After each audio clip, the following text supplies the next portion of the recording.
Football Primetime presented by Ram Trucks. Man, I know the guys in studio are fired up about the menu tonight. Jambalaya, gumbo, gator, etouffee. We must be in Cajun country. Ragin Cajun country, that is. Louisiana and Appalachian State set for a big-time Sun Belt Conference tilt right here tonight on ESPN. Hi, everybody. Chris Cotter alongside Cole Kubelik. We talk about two of the top three teams in the conference getting us started. Our ESPN coverage of Fun Belt is getting kicked off in style tonight. Let's go. All right, two of the flag bearers for this conference the last few seasons. Obviously, Coastal Carolina's been exceptional. They're kind of the transfer portal team in the Sun Belt. These two teams have been getting it done for the last few years. Two of the more physical teams in the conference. Two teams that are going to come out and try to establish the run and obviously know that they have to stop the run. I'm excited about this class tonight. I know you are. And if familiarity breeds contempt, well, we've got ourselves the makings of a heck of a rivalry here. Sixth time in the last 4 years, Cole, these two teams have met, including the last two Sun Belt Conference Championship games in 18 and 19. That familiarity, I think, makes this game a little bit more intriguing. I remember this Saturday night, a lot of us watched that Tyson Fury, Deontay Wilder 3 fight. Those two guys knew each other. They knew exactly what they were going to get. They knew exactly what the punches were going to look like, what they felt like. But it doesn't matter because you still got to go out and compete. You still got to bring your A game to compete with that opponent. I think we're going to get a heavyweight tilt tonight here in the Sun Belt. You see these two teams, the tail of the tape, staying with the boxing theme. Throw in Coastal Carolina in that mix, and you have the top teams in the Sun Belt Conference. And we've got possibly a preview here in October of what December's championship game might look like between the Ragin Cajuns and the Mountaineers. You talk about these two quarterbacks for this team. They almost run a mirror type of offense, but yet the quarterbacks do it in totally different ways, don't they? Very different. Chase Bryce is going to be able to get the ball down the field a little bit more accurately and a little bit further down the field, just has a bigger arm, more of a pocket presence. We know what he did at Clemson. We know what he did at Duke. On the flip side of that, for the Ragin Cajuns, Levi Lewis, dual threat. The definition of a dual threat quarterback can hurt you outside of the pocket. Obviously, they're going to design some quarterback runs for him as well to try to add an extra blocker and the ability to scramble when things break down. He can turn those into explosive plays. So, yes, Chris, two very similar offenses that have similar blueprints to how they want to manage their systems with two different quarterbacks doing it. They are very similar in one aspect. Both quarterbacks bring a wealth of experience to this game. Louisiana, App State coming up next on ESPN.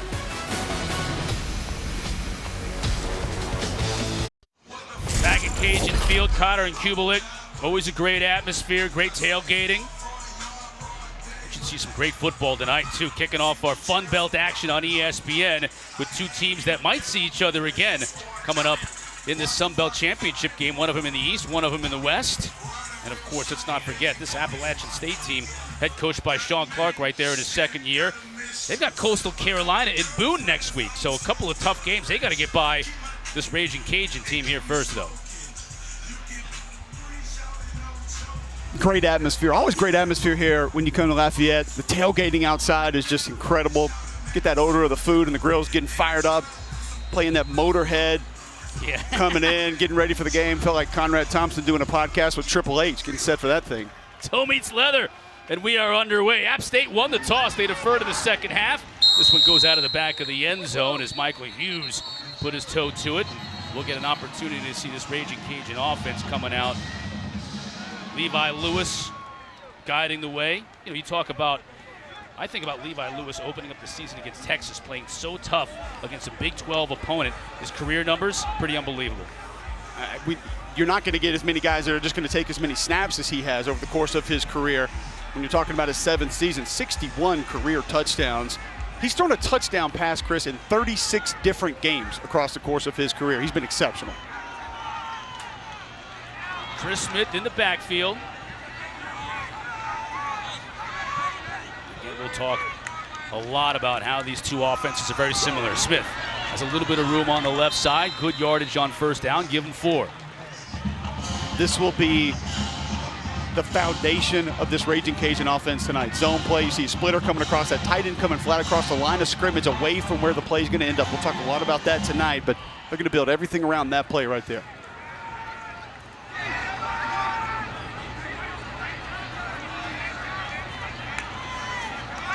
Lewis to throw for the first time tonight. Pressure on the edge, going deep for a receiver. He's got him open. Making the catch is Lacey inside the 20, down to the 14. Let's see where they marked him. Huge play right at the 16. Stephen Jones in coverage, but they go deep. Well, when the run game's going to work and the opposition is threatened by the rushing attack, you're going to get one-on-ones, and an excellent job of Levi Lewis delivering a strike downfield to Kyron Lacey. This is the area of his game that he worked on most this offseason. Want to improve his downfield accuracy. Give to Smith in the red zone. Jukes his way into the second level. Still on his feet. Haven't heard the whistle yet. Now we get it. Heads up play by Smith not to go down immediately. Maybe picked up an extra yard. Little zone play again there, Chris. And if that play is going, Billy Napier has so much more at his disposal. And that's the side that they want to go behind. Right side of that offensive line for the Ragin Cajuns can absolutely get it.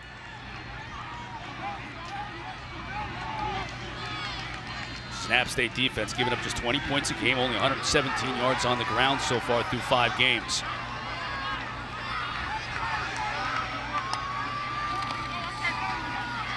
Again to Smith, just powering his way in there, picks up a little bit less than 2, and it'll bring up 3rd down and a yard. You think about the advantages for the Ragin Cajuns in the red zone. You saw Levi Lewis carry out his fake there. Quarterback mobility, always big in my opinion in the red zone. Give your quarterback an option to be able to keep it, maybe take it to the pylon, have the option to throw. And then obviously Johnny Lumpkin, that 6'6" tight end. Big tight ends and big receivers for 50-50 balls if you want. Now Wildcat with Bailey, he's going to take it himself. And Amani Bailey falls down just shy of that 5, but it's going to be enough to pick up a 1st down. It'll be 1st down and goal, Cajuns. Well, now you also show that you have that Wildcat package in, that you can move to that. Defense going to have to be aware of that. When that personnel grouping is in, Dale Jones, the defensive coordinator for App State, can have to be aware that you could always get to that and just add another blocker. Billy Napier in his 4th season, making the calls. First drive of the game for the Ragin Cajuns. Give to Bailey. Tries the center of that Mountaineer defense, picks up a couple. Caden Smith on the tackle. He's a great story. We'll talk more about 13 in yellow and white as the game progresses. Really good push on the right side. The Ragin Cajuns offensive line, Max Mitchell at right tackle. He's a guy that talked to NFL scouts about. Will tell you that they think he's got a chance to come off the board in this next NFL draft. Meticulous football player. Takes notes in every meeting. His offensive line coach, Jeff Nord, told me he's had 6-7 different notebooks just from the beginning of the season that he fills up from every meeting that they have. 2nd down and goal, man in motion. Lewis is going to keep it himself, nowhere to go. Now switches field, he's in trouble. And he's going to lose about a yard. Nick Hampton, DeMarco Jackson. DeMarco Jackson, the leader on this defense, number 52, leading the charge. You see reading the opposite end, and it appeared as though Nick Hampton squeezes down initially. But that's the athleticism of this dog position that App State brings. Hampton, Brendan Harrington on the opposite side. Those guys can drop, they can rush the passer. Obviously you saw there they can play the run. An excellent job of recovering back out flat to be able to make that play. Both teams making substitutions now, 3rd and goal.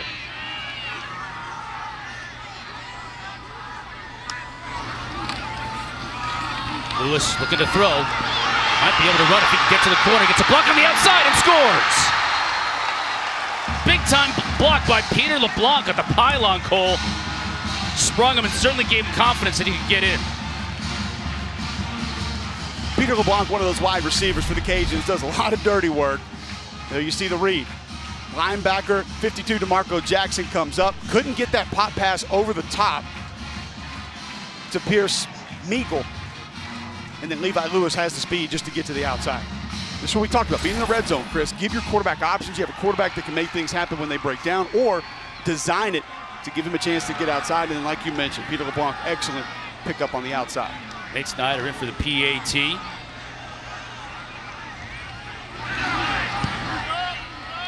Snyder splits the uprights.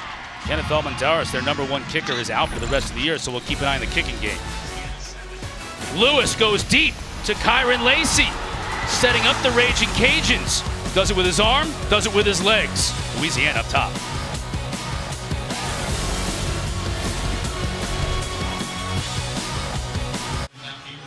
Look at Louisiana head coach Billy Napier in his 4th year here in Lafayette. 5 years as an assistant at Alabama, 5 years as an assistant at Clemson, 1 year as the offensive coordinator at Arizona State. So a wealth of experience, big-time college football experience he's brought here. And you saw by his overall record and by that opening drive, he can call a game. He has built this thing the right way also. Love the way he's put this roster together for the Cajuns. Jalen Virgil, speedster from his own 15. You don't want to let him get loose, and the Cajuns do not, dropping him at the 24. Courtline Flowers on the stop. Another opportunity to see Chase Bryce. Has picked it up the last few weeks. You see the touchdown to interception ratio. A lot of people probably see that and say, oh, that's not such a great year. But the last 2-3 games, you've seen that consistent improvement from Chase Bryce, becoming a little bit more comfortable in this system. And talked to Frank Ponce, the offensive coordinator, down the field for the game. He said, listen, the best plan is the simple plan. A very smart man told me that early in my career. That's what I've begun to do with my quarterback. Give to Noel. And he gets wrapped up immediately. Big time play by Chauncey Manac in the backfield. Excellent play by Chauncey Manac. Interesting story, guy that's had to come down and play some defensive end, move back out to linebacker. That versatility is big for this Ragin Cajuns defense. Patrick Toney, I tell you, they can use him in a lot of different ways, and they're going to need him initially against this rushing attack that App State brings. Nate Noel, leading rusher in the Sun Belt. Number 20, you keep an eye on him trying to go out to the flat, hits a tight end. That looks like it's Henry Pearson. It is, and he's close to that first down marker. It's a big pile up right there at the marker. Let's see if he picked it up. They'll give him the first down and move the chains. Good read there by Chase Bryce, App State quarterback. Single safety. So has an understanding of the matchups that he's going to have underneath. Full stop route there from Henry Pearson, able to get that over first down yardage. Looks like Chauncey Manac is coming off too, hobbling a little bit. Just mentioned him and how important he is to this defense.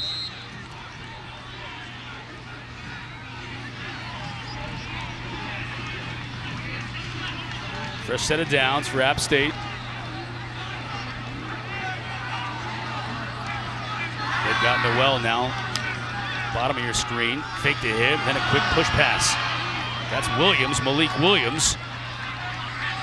Still pushing that pile. Now they finally blow the whistle. Williams, they call Spider-Man, catches everything, including a 1-foot little push pass that they turn into an 8-yard gain. He's got some juice. So you line him up here sort of as an H. See him bottom right of your screen.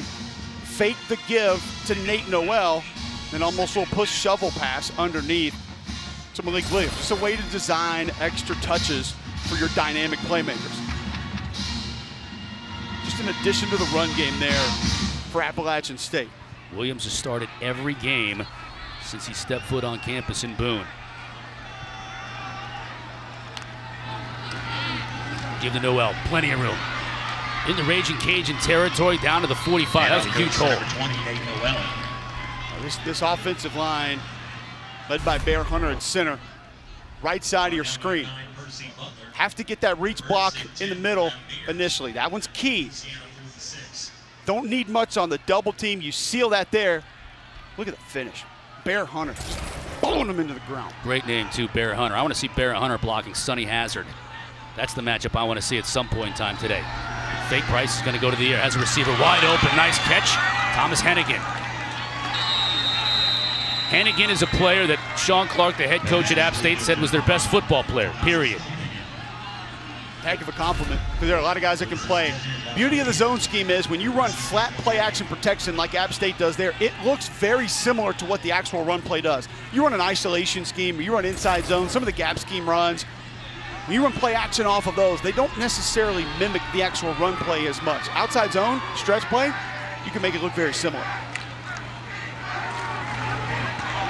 Price easy. Sutton inside the 15, down to the 13, mixing up the run and the pass beautifully on this drive. This is just the control that Chase Bryce has taken over this offense the last few weeks. The comfort level to know where the matchups are, be able to deliver the ball on time. That continuity, that chemistry with his wide receivers has just continued to grow across the course of this year. I don't think we're in a lot of danger of that play clock running down with either one of these teams either. Going quickly, Noel. Sidesteps a would-be tackler and picks up about 4. So we'll talk about this a lot tonight. Mentioned it when the Cajuns had the football. 18, Mike Evans is going to come flat across the line of scrimmage, split zone. He's trying to seal that backside, which is going to give Noel the cutback. Not a devastating block from Evans, but he comes across, gets just enough to allow Nate Noel to slide right back underneath, pick up a few extra yards. Now pistol formation balances things out. Tries to throw into the end zone, trying to get to the corner and just overshoots his man Sutton. Kai Gardner was on the coverage. Sutton's the one that you want in that matchup. Your 50-50 ball guy, 6'3". This is not a very tall receiving corps that Appalachian State's going to bring to the table. Tight ends, same way. You're not getting those lengthy wide receivers, so you don't have as many 50-50 ball options here. But 3rd and 6, right at the 10. Chase Bryce got to find the matchup that he likes. Now we got movement at the top of your screen. They'll have to move back 5 yards. Offense, number 20 and number 11. It's a 5-yard penalty. Replay, 3rd down. Multiple players jump, so now it's 3rd down and 11. They can get a first at the 4, but this playbook now all of a sudden becomes a lot more difficult for Sean Clark and Frank Ponce to find something that'll work. A little bit different. You'll probably get coverage. It'll be a little bit more loose. You see split safeties to start it. Patrick Toney told me on the field before the game he's going to have to roll it in a lot of different directions to try to confuse Chase Bryce. Give to Noel. Forced to the outside, and he's forced out of bounds, nowhere near the 1st down yardage to gain. Very safe call from Appalachian State. And Percy Butler's the guy that really makes this play. 9 comes down in a hurry, screaming down from that safety spot. And that kind of forces the play to bounce. Not going to have the cutback lane when the safety fills the way that he did, spills it to the outside. App State can have to settle for a field goal attempt. And it'll be Chandler Staten. He's perfect on the year, 8 for 8, 31 yards. The senior from Gainesville, Georgia.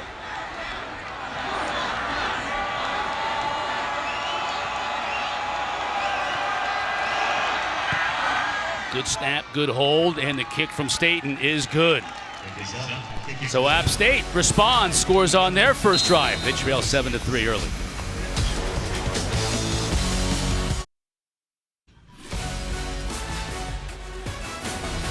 ESPN College Football Primetime is presented by Ram Trucks, Motor Trend's Truck of the Year for the 3rd year in a row. Our crew took a, quote, swamp tour, unquote, today. That's taking in the local flavor, taking it to a next level. Love it. Cajun country here in Louisiana, Lafayette. That's about an hour west of Baton Rouge. Good look at Coach Sean Clark. He's in his 2nd season. Last year, the only first-year coach with 9+ wins, inheriting a team. You think about this with App State now. Basically 3 head coaches over a 3-year span, and all play callers too. So this team to have the success that they have with new play callers, it's great. I think Sean Clark would even tell you, listen, the way that this thing was built and the stability that this program has been able to maintain was a massive advantage for him to be able to have success. But you still have to find a way to continue that momentum, and he's been able to do that through recruiting. He hasn't relied overly on the transfer portal. I think they only have 2 transfer starters coming in here to play the Ragin Cajuns tonight, so he's kept that physicality. Obviously, he has taken one of those transfers at the quarterback positions, been able to help them extend on some things down the field. Not to mention, I love seeing an O-line coach as a head coach. You do, I know. That isn't the last time we'll hear that tonight, I guarantee you. Yeah, Eli Drinkwitz is at Mizzou now, and Scott Satterfield is at Louisville. And carrying on the tradition is Sean Clark. Michael Hughes to kick off for the Mountaineers. This is Smith, bounces off his midsection. He picks it up now. He'll have a tough time with the return, and he won't get far. We'll get to about the 13. Another big week of college football as we're just getting things started. Tuesday night Fun Belt, and then a look to the rest of the week. Thursday games. We're continuing. I mean, when Fun Belt gets started, you can't stop that. When it starts rolling, Clemson at Syracuse from the Dome, Friday night on ESPN, Cal and Oregon. UCF at Cincinnati. Cincinnati, number 3 now in the country, got the big win over Notre Dame, but they still need to be vigilant, don't they? Because somebody could jump up there and bite them. They're going to have convincing wins, basically, because of the level of competition. But you put Desmond Ritter's film on, watch the way he operates that offense. He has the ability to be explosive. You know they're going to play good defense under Luke Fickell and Joey Gatewood at quarterback now for Central Florida. It's going to be interesting to see what Gus Malzahn can design up for him, considering he had him previously at Auburn, and now gets to take him against the number 3 team in the country. Demetrius Taylor just swallowed up Montrell Johnson. Whole, like that gator swallowed up that chicken, whatever it was eating. Boy, big number 9. You talk about strike and shed for a defensive lineman. That's getting your hands on an offensive lineman, keeping him at bay, and then getting him off of you to be able to go make a play. He excels in that area on film. Give to Johnson this time, he breaks through. Showing some speed to midfield. Tackled at the 47. Ball comes loose. And it looks like the Cajuns have fallen on it. The player down as Errol Rogers was able to at least recover the fumble. Let's see where they mark it. And it looks like they're going to mark it as a fumble and mark it where Rogers came down with it. Rogers is shaking up a little bit still on the turf, and we have a Mountaineer down as well right here at midfield. That might be Sean Jolly, and that's bad news for App State if that's the case. Kyron Lacey is down for the Cajuns. As you see the ball pop out, Jolly was the one who forced the fumble. Number 3 in white. I think Stephen Jones may have even been in there. Watch Jones right here. 6 is going to rip. There it is. Just yank that thing out of there. Now the question is whether Montrell Johnson was down or on top of Jolly is what it looked like. We'll take a look at it, and hopefully these players are all right. We'll update you on their conditions when we come back.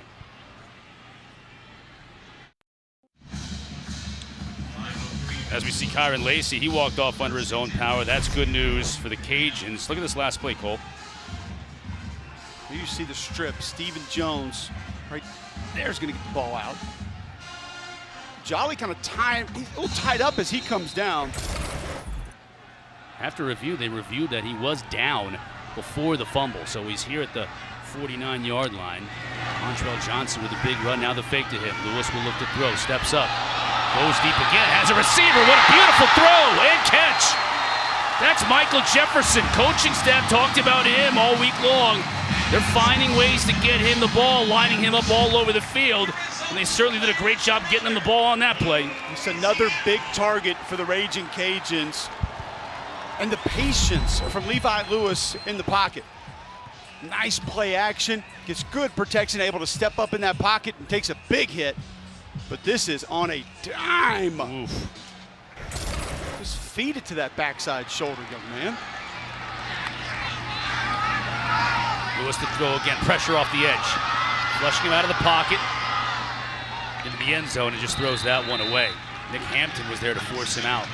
A crafty little play action there from Levi Lewis. I'm not sure if he gave it an extra spin on his own. Play action going to be big for this team tonight. They want to force this App State defense to roll down into the box. They want to keep them committed to the run. Then you get those shot plays. We've already seen 2 shot plays for the Ragin Cajuns tonight. And Billy Napier told us we wanted to improve that. We've needed to improve that. And if we get that going, we feel like our offense can have sustained success. They also want to force Levi Lewis to his right. Left-handed quarterback has so much more success when he rolls to his left in his strong arm. With the Johnson, not a whole lot of running room there. Dre Cobb met him right in the hole. Caleb Sperlin forces that cutback, 97. One of those guys you hate playing against. 5'11", 245, 250. I hated the short guys, short, stocky guys, because they're always got leverage. They're always going to get the pad level below yours. He gives you great quickness inside as well.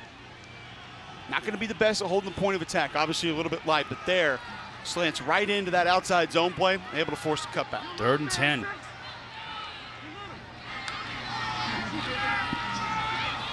Lewis to his big receiver in the corner of the end zone. Big fight for the ball, and Stevens couldn't come down with it. Now we get flags, several of them. Dante Small was trying to play large in the corner, and just a little bit too much grabbing. Back and forth, though.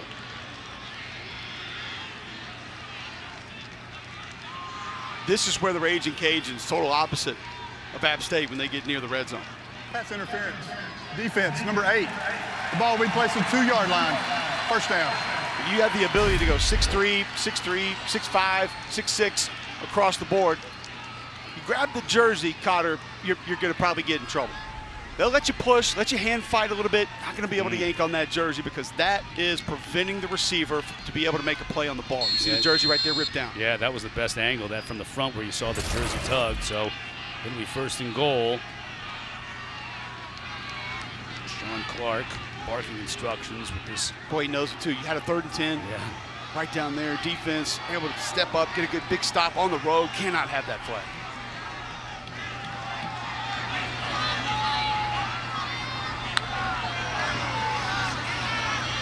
Lewis sprints out to his left.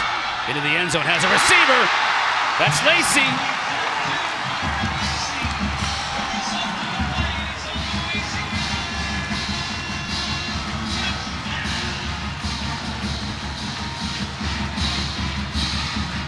Chris, you brought it up a little bit earlier. How Dale Jones, the defensive coordinator for App State, told us, we want to force Levi Lewis to his right. Billy Napier's designing everything to his left, and they're able to get it. Now, Lewis makes a little bit of this happen on his own, but a design read play. Lacey was shaken up. I don't think he's shaken up anymore. He's had a big first quarter. Point after by Snyder is good, 14-3. Cajuns in front of this whole crowd. They know how big this game is. They've seen plenty of big games in Sun Belt action, and they're getting one tonight. Well, play action, and Lewis gets in space, and he just has the ability to extend plays. Scramble drill, Lacey back of the end zone. Let's go get it.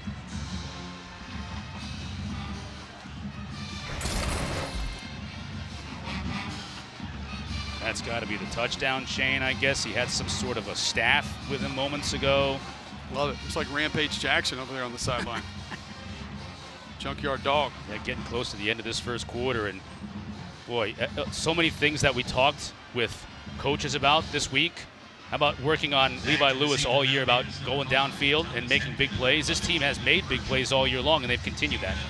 When you can run the ball the way that this group consistently can, those shots are going to be there. It's the accuracy part that needed to come with it. Lewis knew he needed to work on it. It was his point of emphasis personally this offseason. It's pretty apparent it's paying off. Jalen Virgil now from his 5. It's popping, stays on his feet, but fumbles the football. There's a scramble forward at the 30. This could be a huge turnover early on in the game.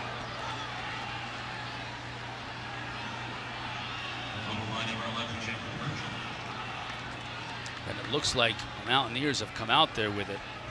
That is a big, big recovery for App State. Woo! Jar that football loose. Looked like a helmet right on it. 22. Got that headgear right on that football. Mountaineer fans and their hearts in their throats for a moment there. You're down 14-3 on the road. You didn't want to give the football right back to the Cajuns deep in your own territory. So now a little bit of a reprieve. Chase Bryce with an opportunity led his team down to a field goal in their first drive of the game.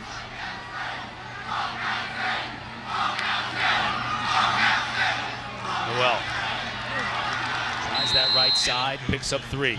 Have to get this established if you're Sean Clark. You know it's got to go. Frank Ponce is not going to get away from the run. Appalachian State's not going to get away from the run.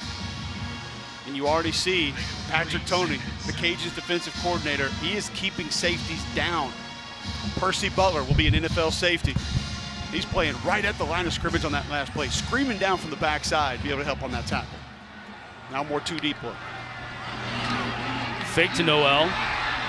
Now Bryce is going deep. He has a receiver and just overshoots his man Corey Sutton. Sutton's the one that could take the top off it for this Appalachian State offense. Felt like this was a bit of a trigger blitz from Lorenzo McCaskill. Number 2, the inside linebacker for the Ragin Cajuns. A little bit of a delay, saw that there was going to be extra protection, decides to come. He got that hit on Chase Bryce that forced that ball to float just a little bit.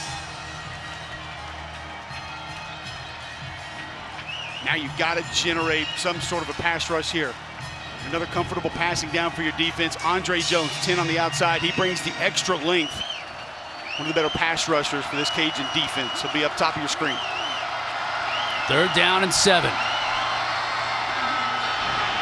Bryce flushed from the pocket. Still flushed. Now he'll go down. Ball comes loose. Fans on that far side think they have it, and they do. Recovered by Percy Butler.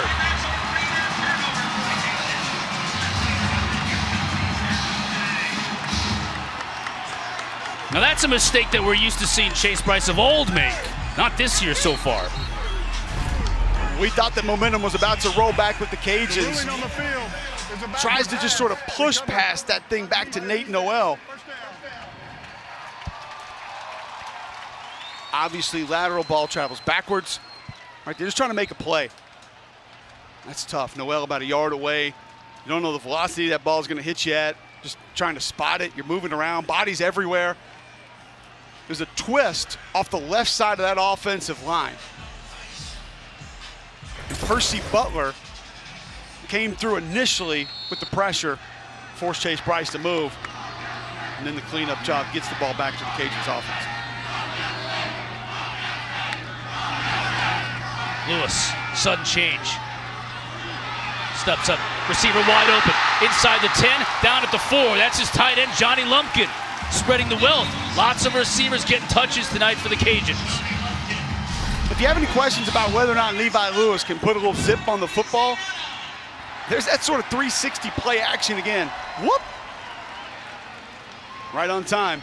Johnny Lumpkin, you talk to this coaching staff, they'll tell you this young man can be as good as he wants to be. 6'6", 275. Can run. Really nice red zone threat at tight end. Somebody they move around a lot. Helps them out in the run game.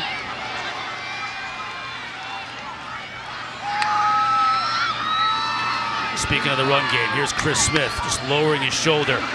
Pyle pushing toward the goal line. They'll get him stopped at the 1. Again, the right side of that offensive line. Saibo, Osiris Torrance at right guard.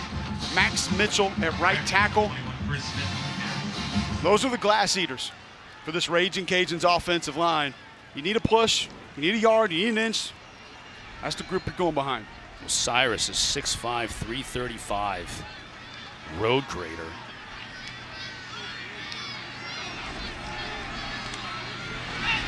Coming up on the final minute of this first quarter. Very fruitful first quarter for Louisiana. Trying to add to it. Right to the goal line, not going to happen. That was Smith again, just couldn't power his way in. This defense standing up tall here for the Mountaineers. Nice play by DeMarco Jackson, 52. We'll call his name a lot tonight. Very active inside linebacker for App State. He shoots the gap there. A little bit of commotion he causes in the backfield for the Ragin Cajuns. The cut had to happen a little bit too early. He'd be a risk taker sometimes. Likes to shoot the gap. Doesn't necessarily wait for plays to develop. And he hits a lot of them. He'll hit some home runs doing it, but obviously at times can open things up for explosive plays. Smith again. This time he walks in. Cajuns are celebrating tonight in Lafayette. 20 spot on the board in the first quarter.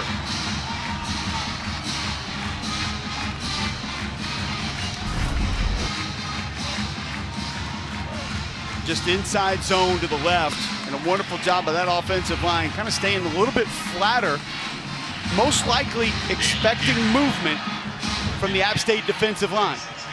You stay a little bit more flat, the slant comes, you're able to handle it, it stays in front of you a little bit longer, you pick that up, you're able to get you running back in for a touchdown.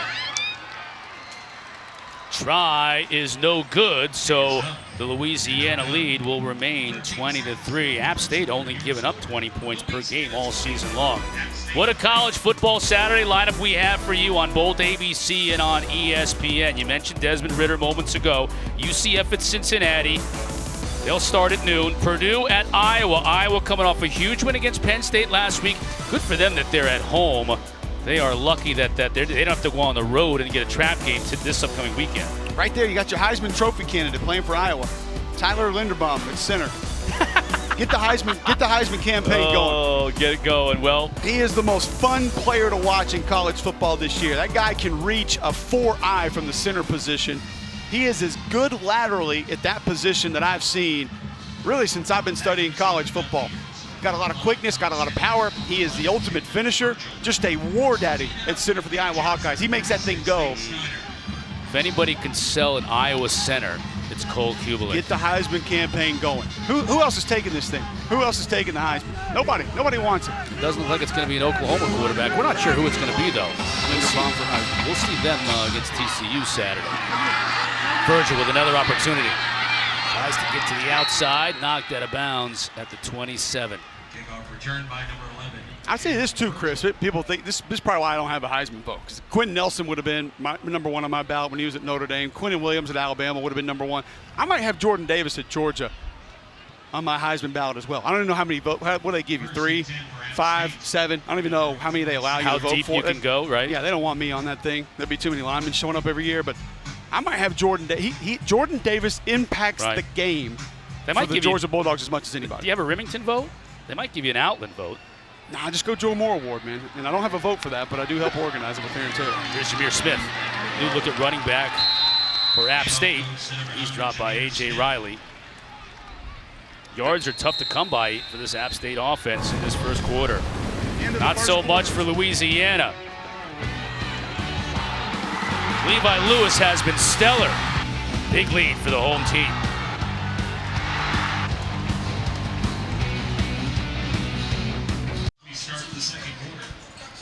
You're watching College Football Primetime, presented by Ram Trucks. Impressive first quarter for the Ragin Cajuns, up 20-3 here at home. Chris Cotter and Cole Kubelik with you. Important drive here for Chase Bryce, just to right the ship a little bit, give his defense a break after a turnover, put him right back on the field moments ago. Bryce now rolling. Can't connect with his receiver, Malik Williams, rather. Well, like he had time to set up there if he needed to. Could have kind of throttled down, tried to deliver a little bit of a better ball. 3rd and 8. Don't want a 3 and out here, not at all.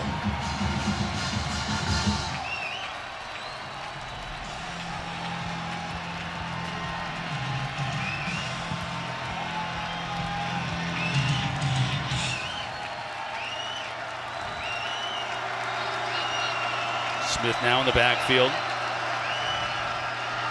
They give to Smith. Good running on the right side, but that's not going to be enough to pick up the first down. Conservative call, down 20-3. You get the look that you like. Safety rolls down late. I tell you, give Jameer Smith a lot of credit because that was a good 4 to 6 yards after contact, which actually felt like it was going to be in range, but now you see the spot and it's not even really in range. Just twice on 3rd and long, Chris, we've seen Sean Clark kind of go to the ground. Frank Ponce just feels like going to be able to pick up what they need via the run. Obviously some of that determined by the looks, but very conservative early on here for Appalachian State. Xavier Subach in the punt. Low line drive, fair caught by Eric Garrer. Even though he may have had some room to run, opts for the safety of the fair catch. Levi Lewis, great first quarter. Not conservative for Levi Lewis. Second play of the game. Whoop, let's go get him up top. Dropping dimes. Shows you how elusive he can be. He needs to get outside of the pocket. 4-5, 119 yards, touchdown, 3-yard rushing touchdown on the day. You see another little corner route there that he was able to get down the field. Play action has been exceptional for the Ragin Cajuns, and then Lewis, he just needs to get it done. He is tough to bring down in the open field. Monty Bailey now in motion, empty backfield. Lewis has time, steps up too high, and that's not easy to do when John Stevens is trying to bring it down. He's 6'5", TCU transfer, can't make the catch. I tell you what, though, first off, you got to have this ball, Chris. You got to catch this football. I love the way Levi Lewis slows this ball down. How many times do we see crossers and college quarterbacks are throwing that thing 100 miles an hour? Just another area that shows you that veteran presence from Levi Lewis running this offense. Billy Napier couldn't have asked for a better start for his team tonight. They're going to keep it going here in the second quarter. Again, misconnects, trying to find Stevens on the outside. Had some space. That ball sails just a tad, but you'd hope your receiver be able to help you out some. RPO there.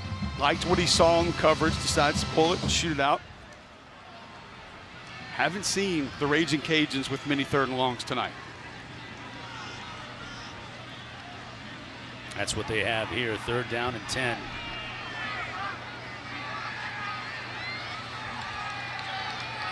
Daly again in motion out of the backfield. A little bit of pressure, and then App State backed out of it. Dante Fleming made the catch, but could do nothing with it. I think they're trying to work a little bit of a screen up top, ball low. Took Dante Fleming to the ground, so unable to continue that play. And that's the first time we've seen the rhythm of this Cajuns offense just not feel like they're on the same page. Now punting for the Cajuns, number 47, Reese Burns. Reese Burns, a Ray Guy candidate, averaging almost 46 yards a punt. Thomas Hannigan will stand back with his heels on his own 39 for App State.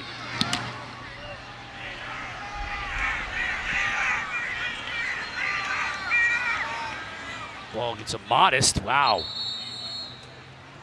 Hannigan falling on it after I was going to say a modest roll for the Cajuns.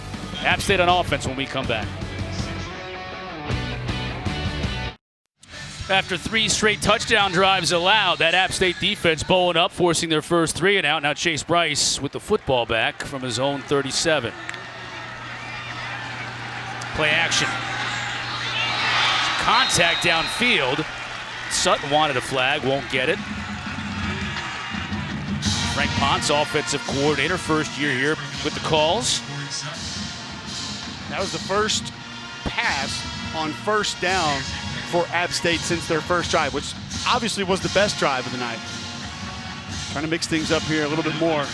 Mentioned earlier, the best plan is the simple plan. That's what he told me before the game, but this defense feels like they have a little bit of a beat early on. 2nd down and 10. Play action to nobody, but Bryce now over the middle hits a tight end. And that's going to be a nice gain for Mike Evans. Just his 3rd catch of the year. It'll move the sticks. Mike Evans is really nice in the run game. There you see the play action. Suck up those linebackers. You don't have to be super fast to be able to make a play when you have that kind of spacing. It just shows you the amount of respect that Patrick Toney and this defense have for App State's rushing attack.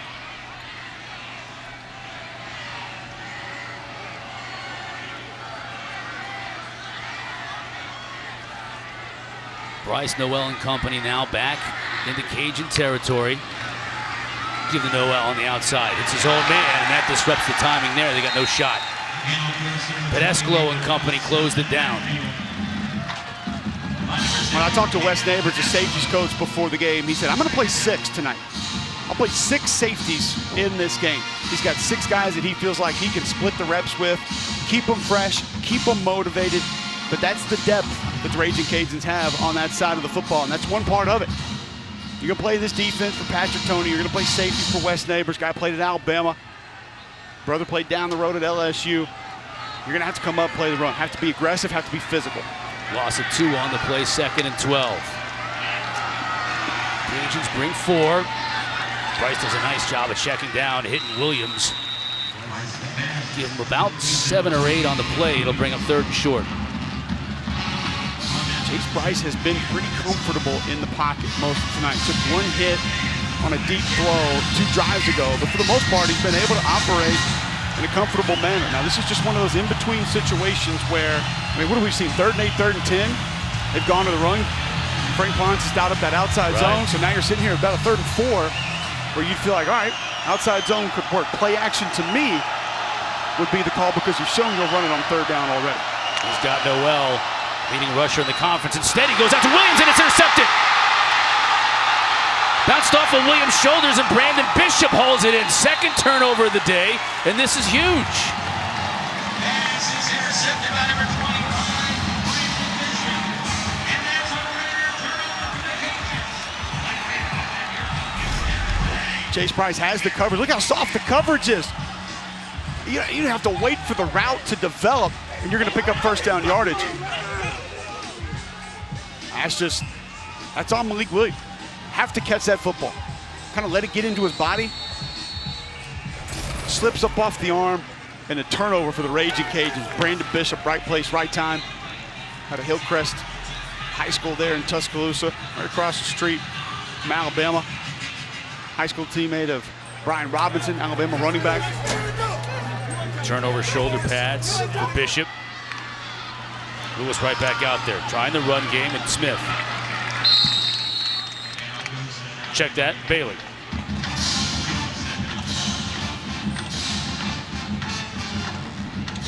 DeAndre Dingle Prince with the penetration there. Another one of those shorter, squattier defensive linemen for App State. 6'2", 265, 270. When they get on the move going east and west, boy, it is tough to be able to keep penetration from getting upfield. The pad level is just so low. They have great burst.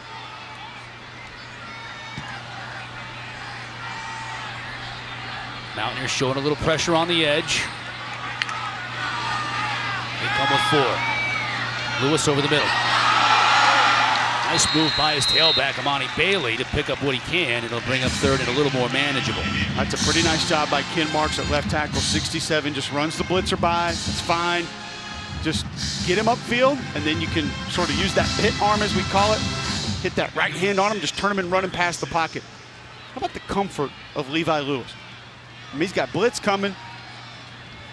The confidence that his offensive line is going to pick it up. Just step up in the pocket, wait, and just check it down to your back.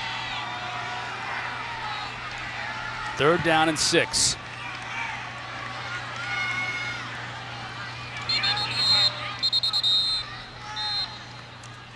Looks like we're going to get a timeout on the field. Wait to hear from our referee, Jeremy Parker. Timeout, Louisiana. It's their first charge of the half. Louisiana calls it. They'll talk it over. 3rd down when we come back.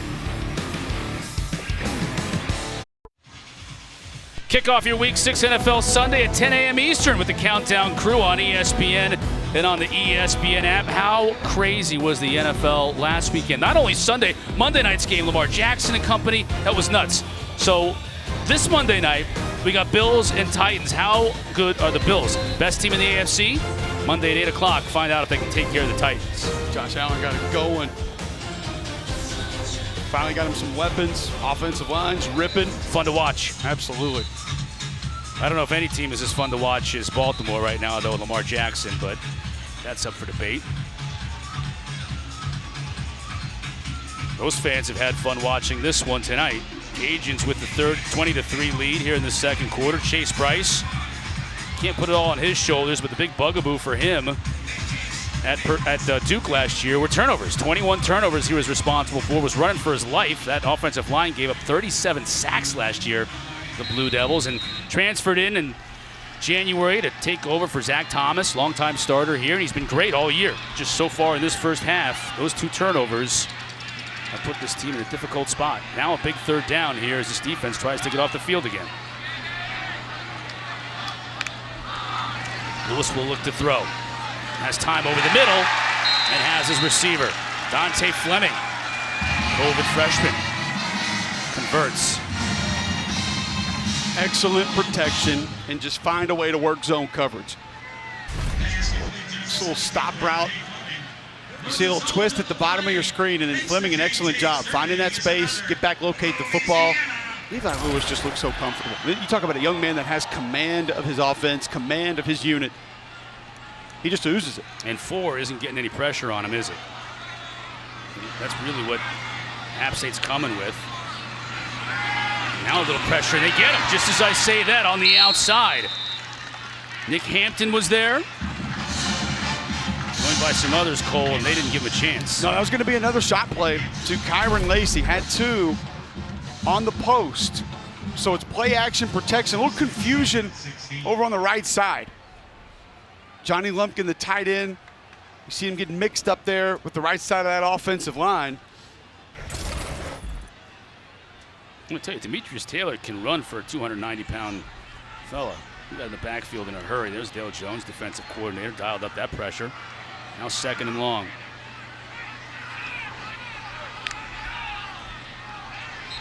Flag down. They'll blow this one dead before it even gets started. Yeah, freeze play. Ragin Cajuns run this a lot. They've had some success with it. False start. Offense number 18. It's a 5-yard penalty. Replay. 2nd down. Right, so you don't move. You snap the football if you get movement across the line of scrimmage. And I'm not sure there, even if it's not a false start on the Ragin Cajuns, that you had the offsides. Now, the ball snap, you just go. Right. Play the play. But if your offensive line doesn't move, it's also could be a free hitter on your quarterback. Bizarre. It's 5 yards backwards, and this is the wrong way for the Cajuns. 2nd down 20. Lewis to throw. Pressure up the middle. Sidesteps it. Now he connects with big old number 7. That's going to be a 1st down. John Stevens. This TCU transfer shows his strength. Dragging defenders to move the chains. Boy, an excellent job. Watch Amani Bailey, running back, blitz pickup. That allows Lewis to sort of slide to the opposite side of the pocket and deliver a strike. Here's LeBlanc. As the Cajuns look to move quickly, out of bounds after 5 yards.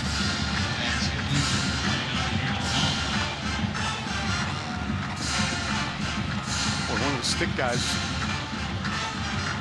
got the worst of Peter LeBlanc down there. Hoping he's okay. We've seen him come in motion and retract a couple of times now there. Levi Lewis finally going to hit him. Probably noticed that the 2 previous times it wasn't covered. Wouldn't be surprised if Coach Napier kind of let him know, hey, you're going to be able to get that one out in the flat. They're giving it to us.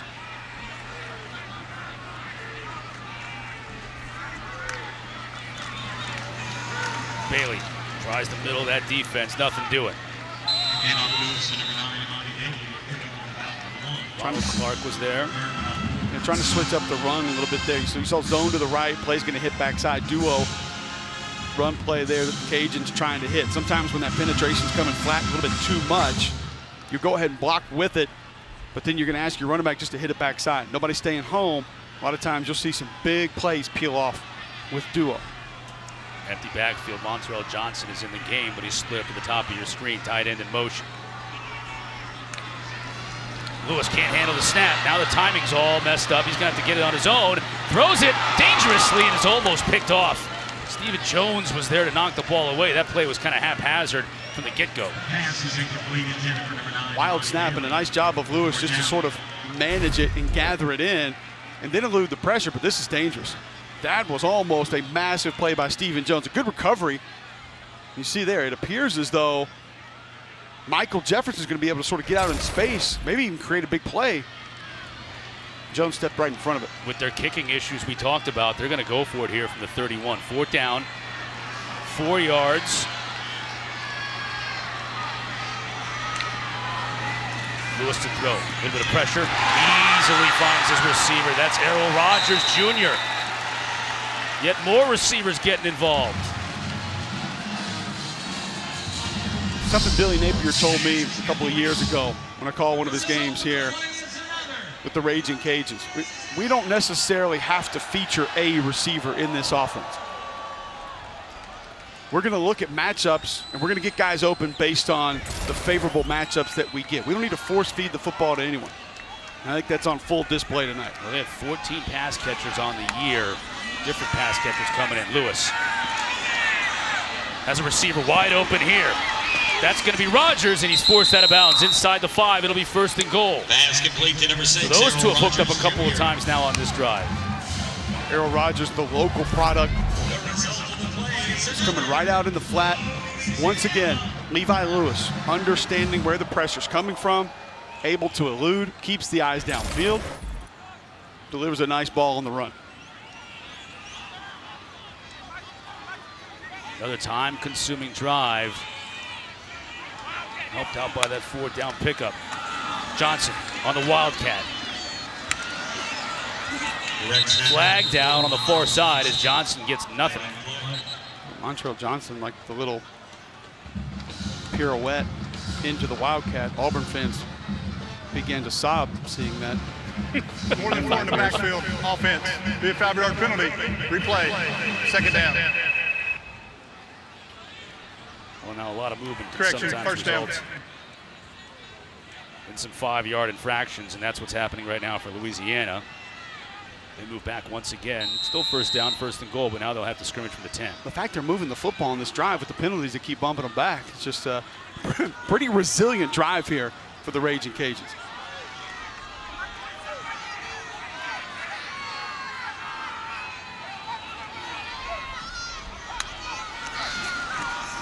Give to Johnson. He's muscling his way for yardage. That's a good 4-yard gain. That's about as good of a 4-yard run as you'll see, carrying defenders with him. Love to see your back just grinding yards out. And we are approaching a read keep and hitting that splitter, that tight end splitter that I've been telling you about that comes flat across the line of scrimmage, because the App State defense not necessarily staying with that individual. Levi Lewis is going to have an opportunity soon to pull one of those and dump it right out, with most likely not going to have a defender home with it. They send Montrell Johnson now split to the top of your screen, second down and goal. This is where you get your rub routes up top with the bunch set. Lewis looking to the bottom of the screen, going up top. Couldn't hit Stevens. Well defended that time by Stephen Jones. John Stevens, the TCU transfer. He's a guy that Rob Sale, the former offensive line coach, offensive coordinator here with the Cajuns, had a connection at TCU, checked out his character, thought he'd be a good fit here in the program. Great character kid, has done everything that they've asked him to do since he arrived. And why not? You get 6'5", 225. On 5'10". Take your shot. Yeah. Take your shot. Go get the rebound, buddy. We feel pretty confident you'll be able to haul that one in. Couldn't connect, though, so it's third down and goal. Johnson again split at the top. App State showing a little pressure here. They come with it. Lewis to the end zone. His receiver wouldn't turn around, and that time Jones picked it off. Big turnover in the end zone. Forced by this Mountaineer team. The defense is hanging tough, bending but not breaking in the face of this onslaught from the Cajuns. Starts with confusion on the right side of the offensive line. Max Mitchell's going to squeeze down. Not sure he had to. That gives the free runner, and Levi Lewis rushes that pass. Big turnover for App State as we go to break.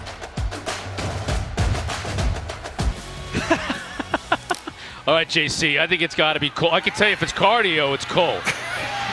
Cole's got that, you know. I'll take the cardio crown. Yes. I'll let you have the bench press for right now. I've been laying off the bench for a while.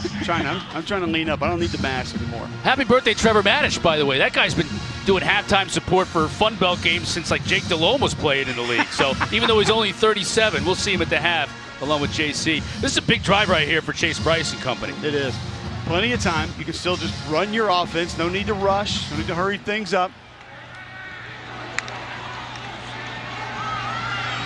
They'll get a big run here.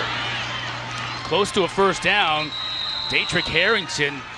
Mountaineer fans are loving the fact that number 4 is playing. Injured himself last year, had 595 yards last year. That's his first carry of the season. This is one thing that I love that App State does, just the way they mix and match the run game a little bit more. So it's outside zone, but they'll lock the backside there. But then you also get an insert from your fullback, which is tight end 88 Henry Pearson lined up next to your quarterback. Just a little bit of a wrinkle to give you an extra blocker. Fresh set of downs for Bryce. Going to Sutton. Oh, had him. Flag down. It just goes through Sutton's arms. The coverage by Eric Guerrero was actually pretty good. But we got a flag. Let's check the call. It's got to be against Guerrero.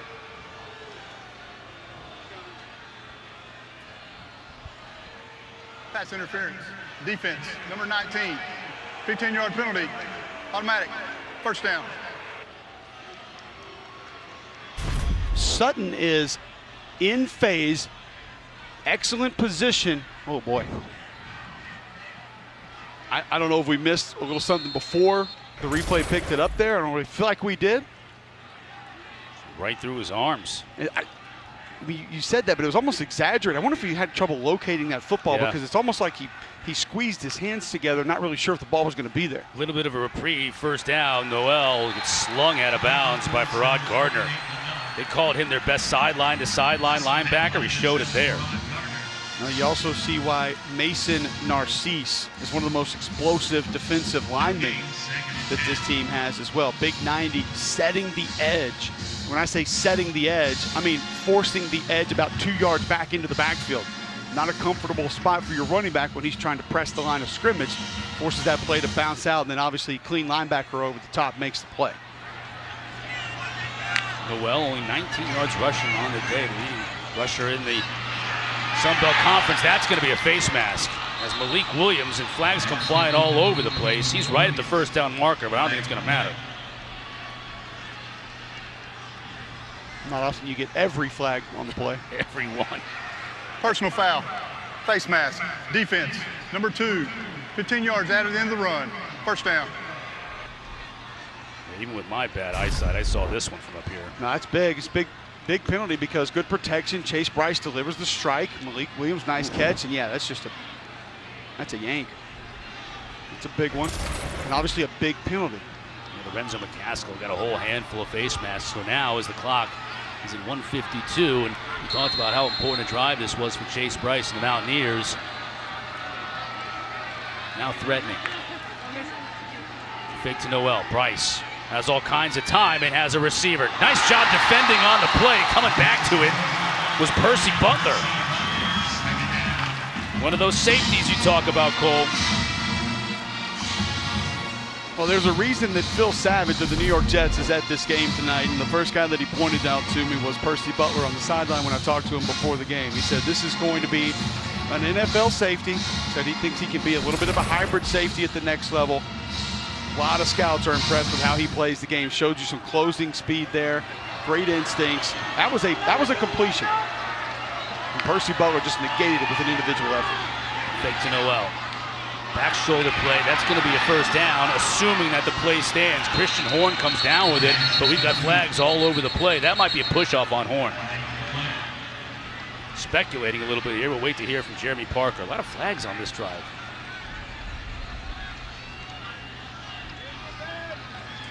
Prior to the pass, holding defense, number 16. That penalty's declined. Result of the play is a first down.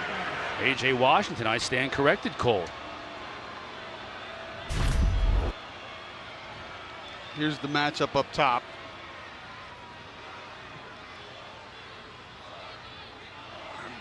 Once again, You're miffed? obviously some contact, some hand fighting there, but a hold, not there at least. First down, Noel. Tried to bounce it inside, met by Manak. Give him a couple. Plenty of time. Mountaineers have all 3 timeouts in a minute and a half, so the clock is not the issue here. It's picking up a first down here, and they can get one at the 6-yard line. That really is. That really keeps the playbook open for offensive coordinator Frank Pons. And we know the ground game, stretch play is where App State wants to build their neighborhood. Don't have to get too far away from it here because of the clock. Noel tries to bounce it. Can't. Oh, Andre Jones had a whole handful of them and brought him down for a loss. Now it's third down and long.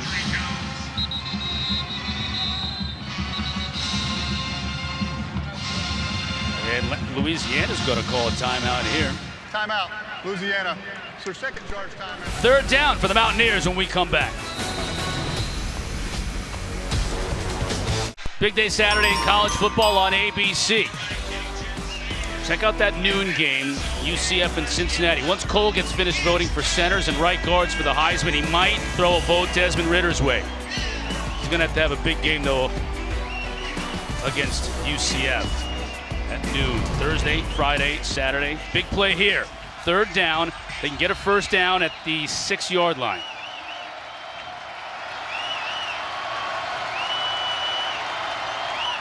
Bryce. Play draw. Can't spin out of the tackle. Coming up from the safety, Braylon Trahan. Now what do you do on fourth down? I thought the question with that play call was, are you playing for a field goal or are you playing for a touchdown? The final charge timeout will be a 30-second timeout duration. So you got 4th and 4 right here. Actually didn't hate the play call when I saw it. Now, I know Chase Bryce, not the most fleet-of-foot quarterback we have in college football. I'd like to have seen a little more urgency getting north and south. I don't really expect him to make a lot of guys miss, but if you're playing for a touchdown, that changes your play calling on 3rd down there. So don't have an issue trying to put yourself in a little bit better of a situation. You saw Frank Ponce, the offensive coordinator, began his career working for Mario Cristobal at FIU from the Miami area. Came up through the ranks, was years here at App State under Coach Satterfield, was even with him at Louisville last year. Now calling the plays, and this is a big one. They're going to go for the field goal. Staten comes on. Made a 31-yarder earlier. This is 27.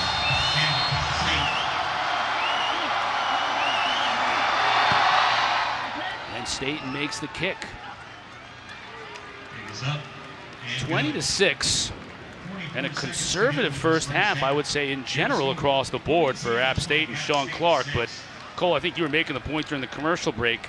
Because of the missed extra point by Louisiana, it's not such a bad play to go for the 3 because you're down 14 points. It's not. I think that decision becomes a little bit easier there to still keep this a 3-score game. As you see the Sun Belt standings, Coastal Carolina, Jamie Chadwell just doing an amazing job again. Grayson McCall, Isaiah Likely, quarterback, tight end. That offensive line's playing good ball this year. It feels like a much more comfortable situation than they're in. I mean, still tied atop the standings with Appalachian State and Louisiana. Owning the West, huh? That East, though, you got Coastal and App State in Boone next Wednesday, which I'm sure will be a little bit cooler weather than we're having here today. They're not going to be melting. No, Boone altitude. Boone is so gorgeous. I'm sure the leaves are already changing up there in Boone. Here they're just dying from the heat. Kind of like you and I. I feel like a dead leaf right now. Chris Smith back to return this kick. Still 44 seconds left to go in the first half. A couple of timeouts, or no timeouts, I should say, for Louisiana. So they burn their timeouts just to get the ball back with some time on it. Flags down. Smith is running for his life, and he's not going to get very far. To the 15, let's check the marker. Coach Napier used that last time out on the 4th down play, most likely thinking that there was going to be an attempt to the end zone. Wanted to give Patrick Toney a chance to talk to his defense, so probably not going to get too much of a shot down the field here before half.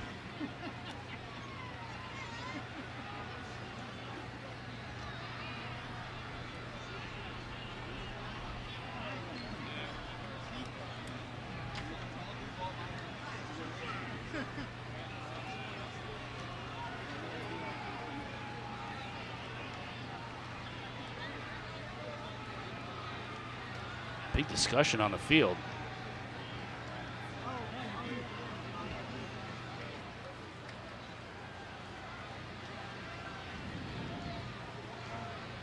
It's Billy Napier. Now the issue is if App State has 3 timeouts on the board in 35 seconds, they can use all 3 of those.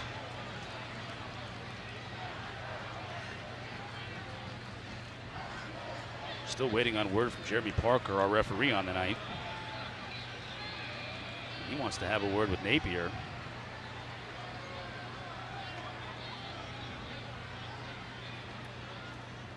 At this point, I would take naval flags, smoke signals, anything. There are fouls on both teams. Okay. There's a holding on the receiving team. Number 34. There's also a face mask, personal foul on the kicking team. Those fouls will offset. We will re-kick.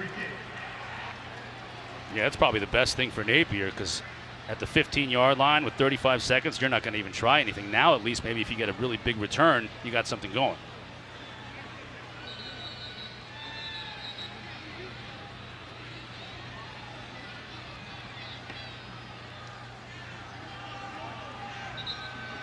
Chris Smith will head on back. And we will re-kick.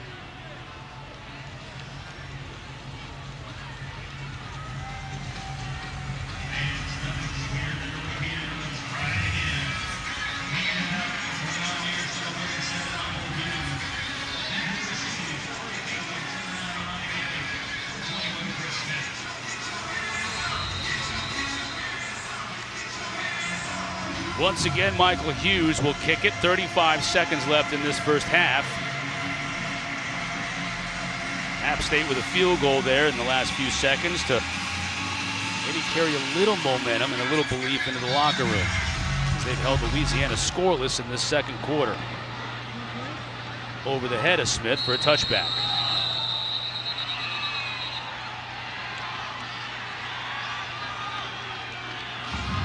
So if you're Coach Napier, what are you doing here with 35 seconds and from your own 25? I'm just going to hit a little outside zone. Give one of my running backs an opportunity. See he picks up something explosive, then maybe you have a chance to add something on, but nothing too high risk. Comfortable lead. Offense has been on point. Defense has played great football. A couple of mistakes, obviously a few of the flags. I mean, hell, we saw a 13-play drive with, what, 4 or 5 flags. It looked like it was going to stall the drive for the Cajuns. They just kept moving down the field.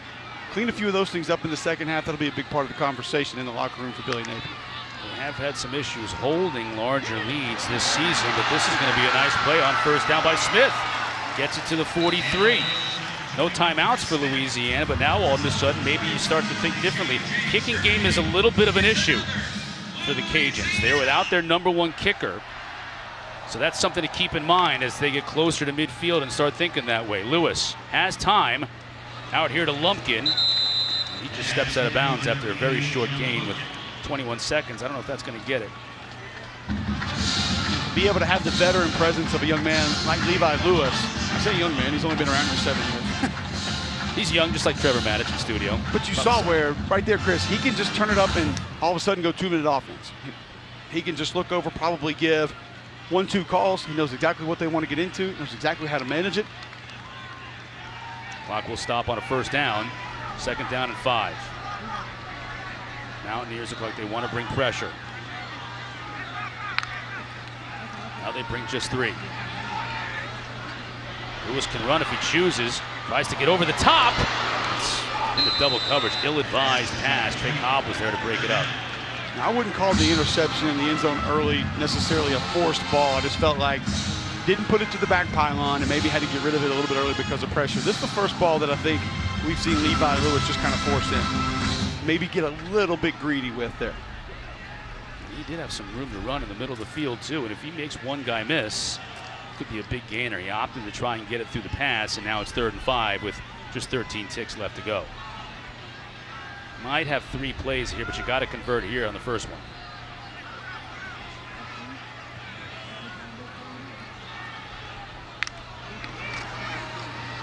Quickly out to the block. Can't make a man miss. Great job coming up by Dante Small to make the tackle. And now if you're App State, I would think you call a timeout to force them to punt the ball. Timeout. Appalachian State. They do. It's their first charge of the half. 30 seconds in duration. Doesn't do any good taking them to the locker room. A lot can go bad on a punt. Yeah. We've seen it. So, I mean, we had a snap over the punter's head in this game last year. That was a wild ending, by the way, last December. Cajuns broke through. Napier got his first win over App State. Driving rain up there at Boone. You know, the problem is, you brought it up a little bit earlier, Chris. Ragin Cajuns lead the Sun Belt in punting. Yeah, they got a good punter in Reese Burns. He can just put all thoughts to rest here by putting that big right leg into it. He, of course, is from Melbourne. Are they going to get the look that they want where he can kind of roll, eat a little extra clock even before he has to get rid of it? App State can clean up on the line of scrimmage, show some pressure here.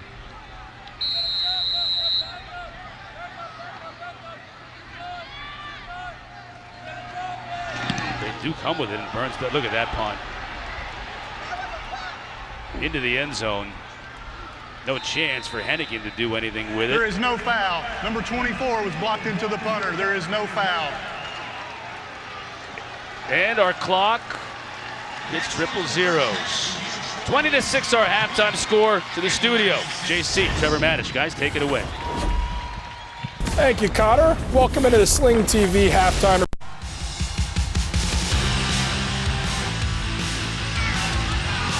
Smith again. This time he walks in.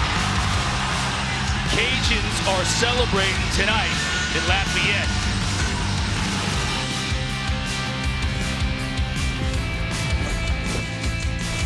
You're watching College Football Primetime, presented by Ram Trucks, getting set for the second half here in Lafayette, Louisiana. App State trailing by 14. That's their largest halftime deficit in almost exactly 4 years. That shows you how dominant of a team they've been, because it's only 14 points. The fact they're still in this game. And Coach Napier, early on this year, we decided to get rid of the jackets and we picked up T-shirts instead. They made these T-shirts here because of a quote that Coach Napier said in the Ohio game, right? And this is kind of fitting for them right here. They can't rest on their laurels at halftime because App State can put some points on the board and can defend. They shut them out in the second quarter. Well, not only that, but the way they started out this game, there was no scared money for the Ragin Cajuns. They came out firing. They came out taking shots down the field, very aggressive offensively. And I tell you what, this defensive line for the Ragin Cajuns has no fear with the way that they've operated today, because this App State rushing attack, Chris, has not been able to get going. 40 yards in the first half for App State. They were 0 for 5 on third down. They're just going to have to improve in those areas. And there you see the deficit against Idaho. The Vandals come into play on that day. You mentioned the rushing yards. App State did not convert a third down in the first half. Just a very impressive defensive performance from the Ragin Cajuns. Jalen Virgil to return this kick from his 15.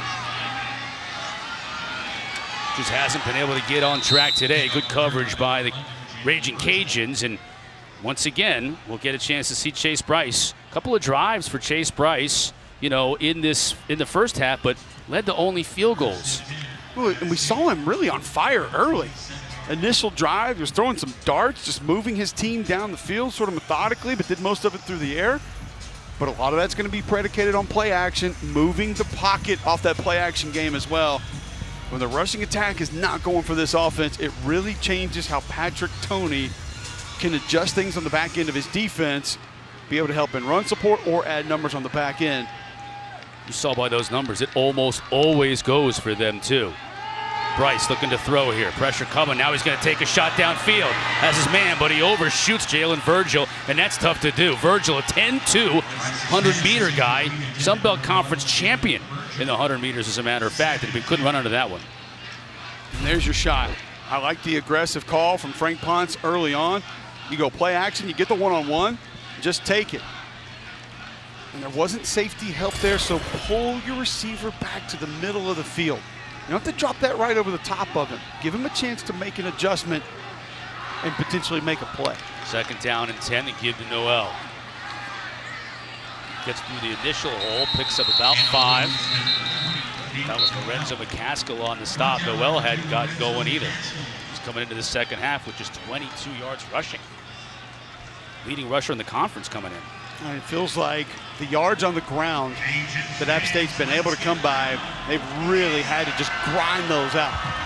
This Ragin Cajun defense is not giving up anything. Third and a long 4. Now, Sonny Hazard's going to check in the middle of that defense. He's sort of their third down guy. A little more twitchy on the interior, 91 for that Ragin Cajuns defense, trying to add some interior pass rush.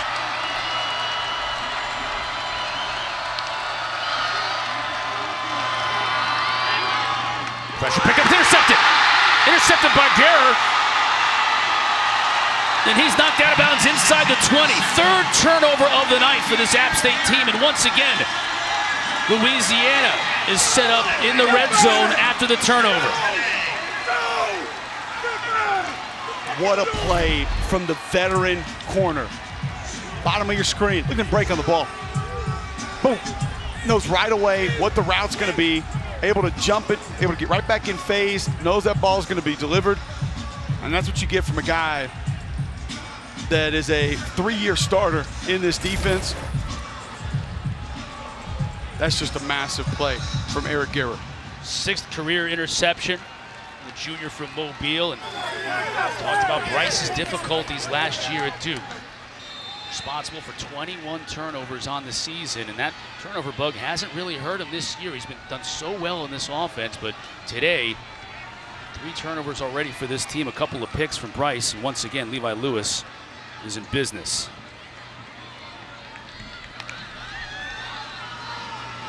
give to Smith, nothing doing. Trey Cobb comes in from that middle linebacker spot to make the stop. This defense has been put in some pretty bad spots so far tonight, and they've actually responded after that first quarter pretty well.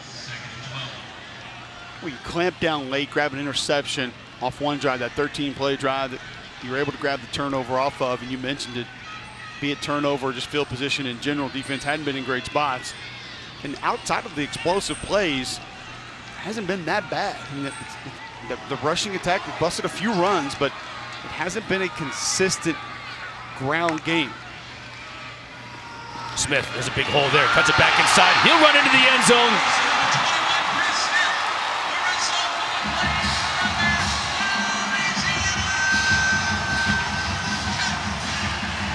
Who needs consistency when you can bust explosive plays on the ground?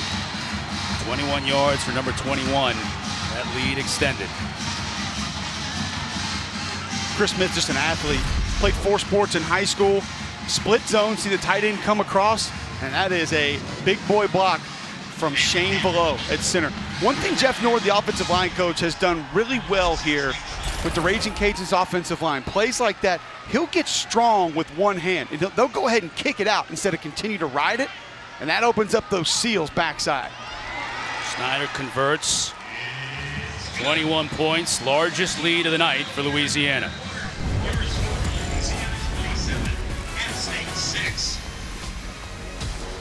Here's the interception.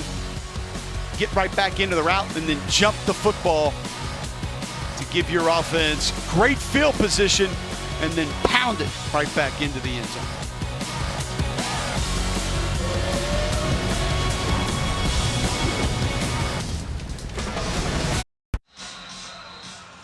.27-6 our score, largest lead of the night for Louisiana. Louisiana came into this game having forced just 3 turnovers on the year. Tonight they've forced 3 alone, and they've scored 13 points off those turnovers. That's really a big story of the game. Virgil, can he break loose? Hasn't been able to tonight, but he does here. Does he stay in bounds? No, he goes out. If he stays in bounds there, he may have been gone. Still a big return, and that's exactly what Chase Bryce needs. Let's go back to the score. We'll take a look at this touchdown run by Chris Smith. So center left guard, what you're going to want to watch, you're going to get a little slant to the left side of your screen as well. But watch 64, Shane Below, linebacker approaches right there. It's extending that arm. It's going to create a little bit of a seal. This is just a nice job here by Osiris Torres. Saibo, he's a big body. He takes up 2. You get one-on-one with a safety, you got to make the safety miss. There's been a lot of offensive line turnover here in Lafayette. DJ Looney, who was an assistant coach, unfortunately lost his life. He was just a magical personality. Rob Sale moves on to the Giants, and now Jeff Nord, the new offensive line coach, doing a nice job. We know him as Hedge. Around coaching circles probably know him that as well. This is a guy that's got a really solid coaching resume, but about 3 years ago, Chris, he was spotting for Jordan Rodgers up in the booth. Well, that is an important job. Listen, I'm not kidding. Right. Jordan doesn't even need a spotter, but Hedge would travel with us, went around with us on the SDC network for the Saturday night game, and he was an excellent resource to be able to have with us because the guy knows football. I love talking O-line play with him. Obviously, he's got an O-line background and now doing a nice job here for Billy Napier on this staff. But, Hedge been around a lot of places, done a lot of good things. Don't take him to Fayetteville, but, he's a guy that has done an excellent job here for this Ragin Cajuns offensive line. It's all worked out well for him tonight. 3-score lead, and now Chase Bryce, after getting a couple from Williams on that push pass, back in the pocket. Has plenty of time. Now rolling to his right. He'll opt to just keep it and get what he can. Takes a big hit. Flag comes out. Andre Jones made the stop. He's going to be short, and now some tempers are flaring a little bit, and another flag. Bryce took a big pop. You could hear it up here. He's just about a yard shy of the sticks, but then you had some of his offensive lineman, Isaiah Helms, coming to his defense. Let's see it. Oh no, I don't think Helms had anything to do with the quarterback here. He was just trying to get some on his own. It's just Isaiah Helms giving you a little bit of nasty. Now, Sean Clark is going to say, I love the aggressiveness. I love you finishing the play, but we have to be intelligent. We just got great position on this kick return. We're going to pick up positive yards on this play, and a little bit too much is going to cost our football team. The officials discussing it here, and it looked like the first flag came out on the hit to Bryce. And then the last flag was on Isaiah Helms.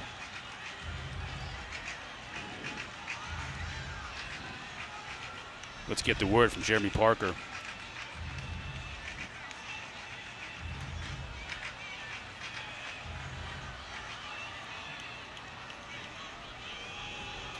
Play.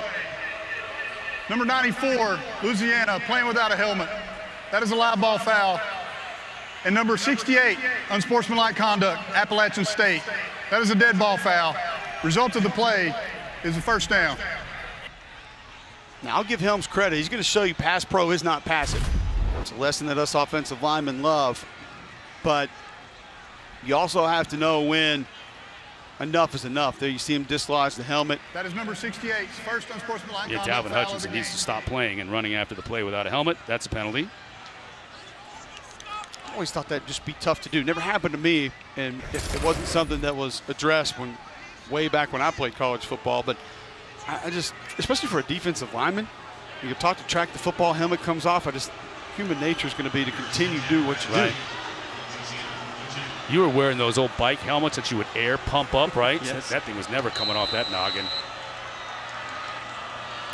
Fresh set of downs for App State. Can they take advantage? Now that's the type of run we're used to seeing from Noel. He stays on his feet, just fighting for yards.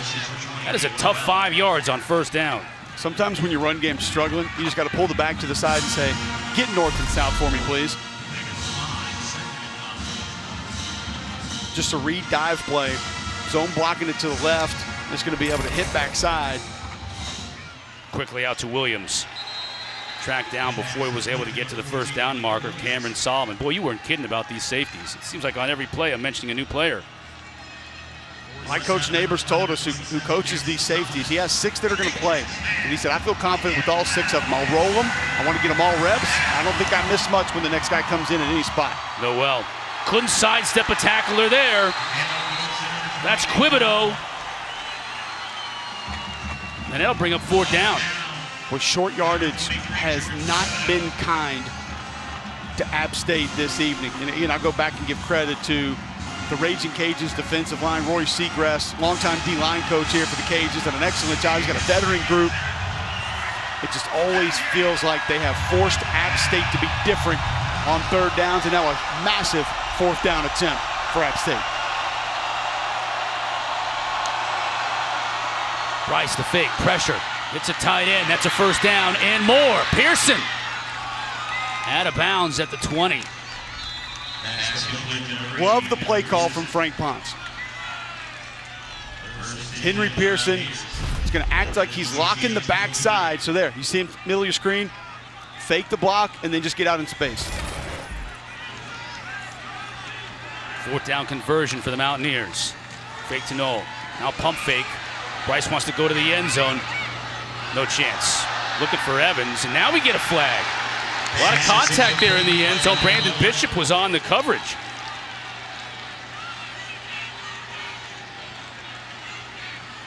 Not a lot of separation. And Mike Evans, actually, the App State tight end, gives a late shove. And that flag was late too, Cole. That might be it.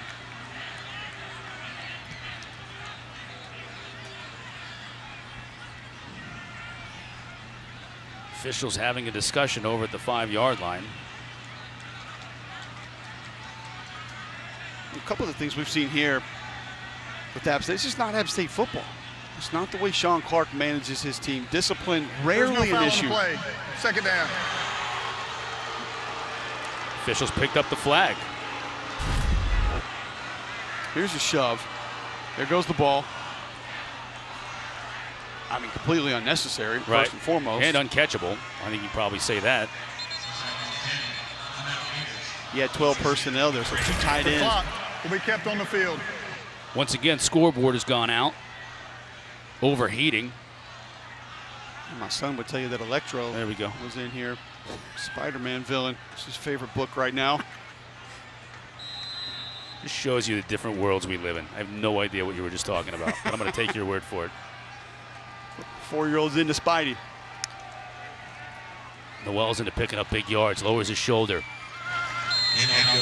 So you're seeing App State finding something on the backside of these runs now.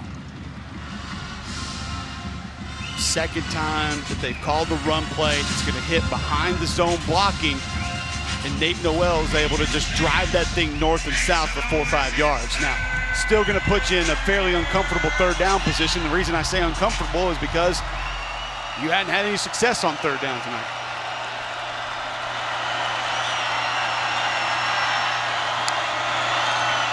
Bryce to give to Noel.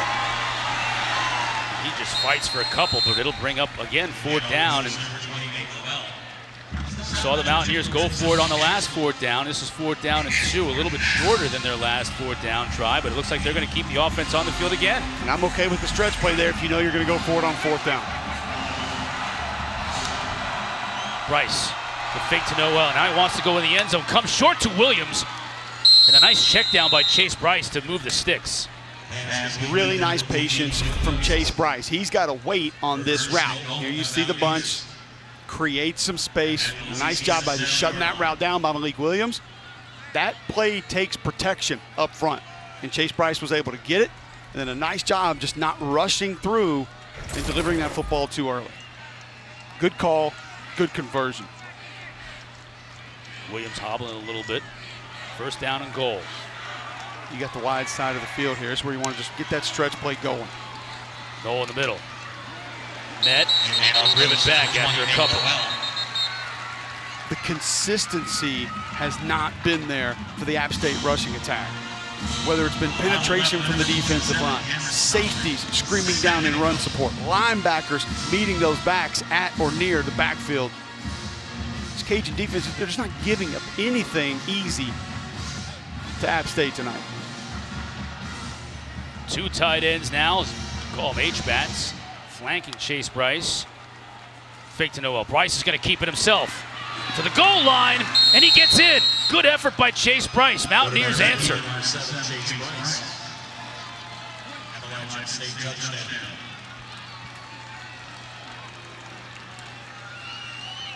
On a must-have-it drive. Some old school option. Chase Bryce fakes the dive to Nate Noel.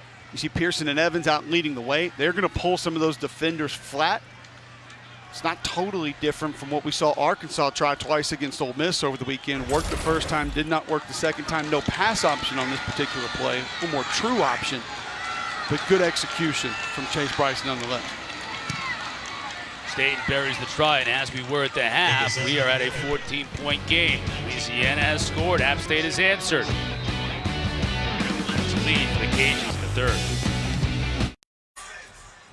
Chase Bryce has answered. App State with a gutty drive there after getting down 21 here in the 2nd half to close the gap to 14. Now, tit for tat, Levi Lewis's chance on the right, and Lewis has shown us all kinds of skill today, hasn't he? A lot of poise, a lot of presence, a lot of confidence to go along with some deep ball accuracy, which has improved. Maybe the most improved portion of his game. The elusiveness to be able to create ad-lib, extend plays, but this is the part that I have been most impressed with, especially early in the game. That changed the way this App State defense is going to have to defend him. And then when he gets out on his own, especially to his left, right, which is where he wants to live, which is where he's most effective. Yeah, that's where, when we talked to defensive coordinator Dale Jones for App State, he said, we have got to get him right. We want him to roll to his right. We don't feel like he's anywhere near as effective there. And Chris, I'm not sure we've seen Levi Lewis go to his right one time tonight. Nick Hampton doesn't want us to show that highlight anymore. Levi Lewis just juking him right out of his socks for that score.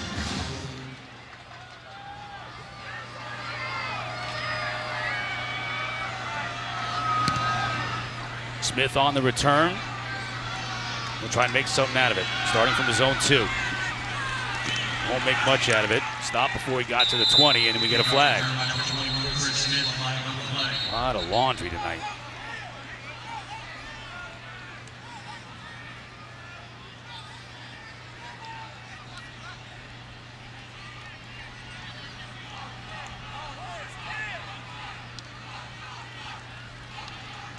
During the return, illegal block in the back, number 37. Be half the distance to the goal. First down. So Levi Lewis and company will have to start deep in their own territory. 8:14 left to go here in this third quarter.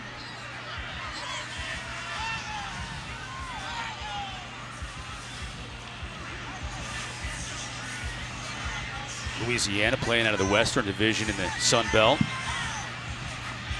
Pretty much own that division here over the last few years. App State and Coastal both in the East. And those two teams will play next Wednesday right here on ESPN. We're all looking forward to that one. App State's got a lot of business to take care of, though, here in the next quarter and a half. They want to go into that game without an L in conference play.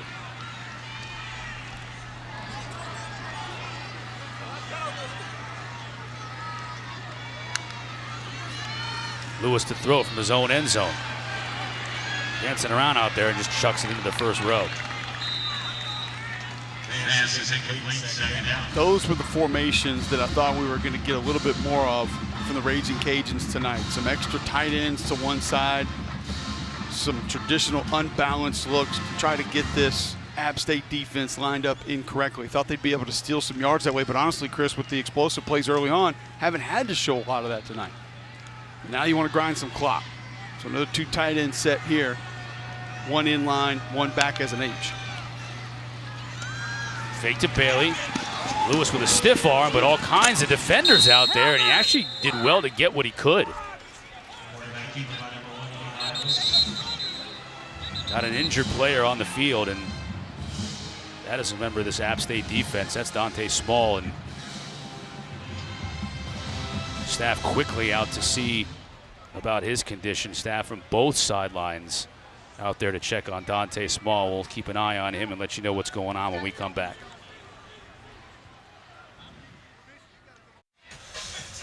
Back here at Lafayette, here's the injury to Dante Small. You see him crashing in on the right here, trying to stop Levi Lewis. I can't see exactly where he got hurt. Now, he was able to walk off under his own power during the break, so that was a good sign. There you see it. Good to see that. Yeah. That run brings up a big third down right here. This App State defense would love to force a 3 and out and force a punt from the shadow of Louisiana's own goalpost. Lewis to throw. Bring just 4. Now he tried to run it, tried to escape on his left. Tried to hit Kyron Lacey, and he got turned around. And it's going to be incomplete and 4th down. They do just that. And you get a clock stoppage on the incomplete pass, so a nice stand for the App State defense. Lewis just leaves the pocket, trying to float this one over the top. And I don't know if Lacey spotted that ball a little bit late, just couldn't get turned around, couldn't get his body in position to make an attempt at that football.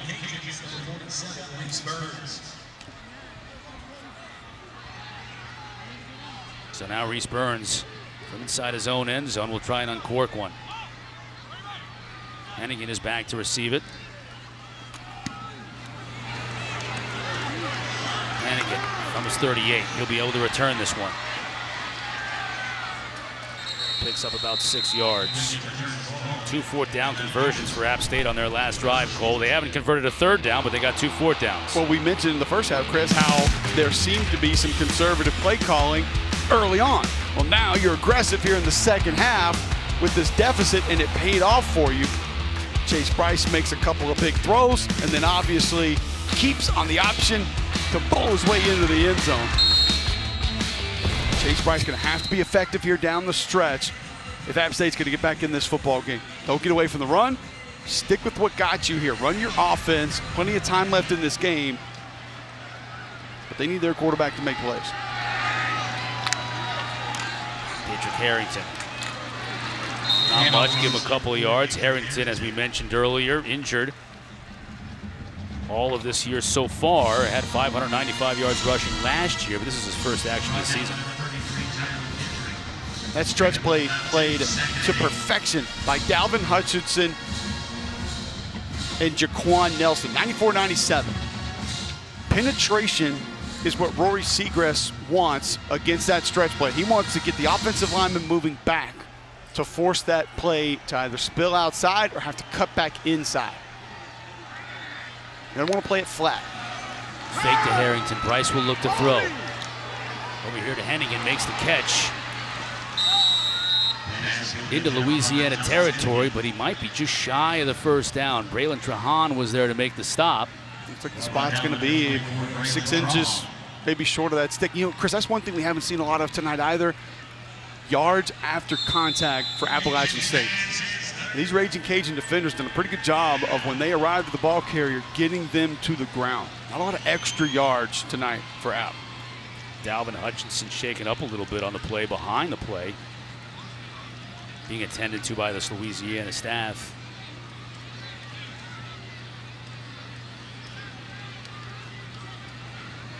Hutch a little undersized. I say that 6 foot 290, but he's more your first, second down defensive lineman. Not super twitchy, but this would actually be a great situation to be able to have him in. Third down and about a foot. One of those bodies you'd like to have in. Walks off on his own. Yeah, third down and less than a yard here. Good news is you do have Taylon Humphrey in, who is 6'5", 350 pounds. Super senior in the middle of that defense. 99 gets it done. Big wingspan. Did everything. Fair, yes. FIU transfer. This is what App State has done on third down. Bupkis better on fourth down, and they get one here. No! Stopped shy. Noel just cannot get those inside yards tonight. I tell you, I think first it started up front, Taylon Humphrey. We were just talking about 99. Getting a little bit of a push. Top of your screen right there. They'll look to go quickly here too on fourth down, keeping the offense on the field. Noel initially stopped. He's not going to get there. Farrod Gardner came up and made the stop, and it's going to be a turnover on downs. We'll wait until we get the official measurement here. Now, they gave him a first down on that. Wow. I spoke too soon. I didn't think he even got to the line of scrimmage. Let's get the look here. He might have gotten right to that line to gain. The line to gain was the 47, and they marked the ball right on the 47. Crowd here doesn't like it. Sean Clark doesn't like the fact that he's not able to snap the football either. He wanted that ball snapped 10 seconds ago. Because he wants to do this. Trying to get Sutton deep. He was dragged down. That's obvious PI. And Sutton might be down on the play. Guerre, the man who had the interception moments ago, just dragged Sutton down. He was beat and had to do what he had to do.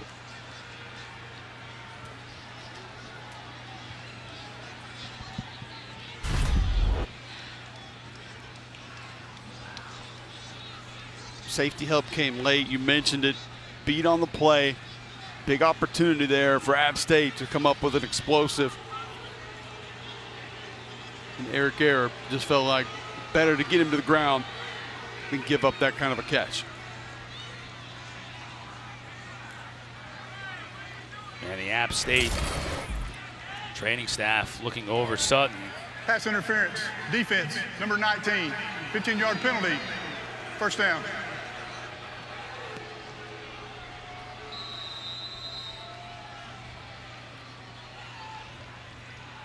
Every cornerback's got to do that from time to time, don't they? Know they're beat, just take their medicine. Unfortunately, Corey Sutton got injured on the play, hopefully not too seriously.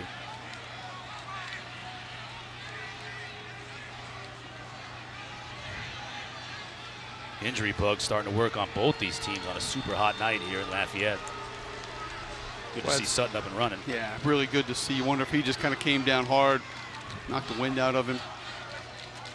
Looks like he's going to be good to go. That's great news, because that's a big play threat that you have in this offense. And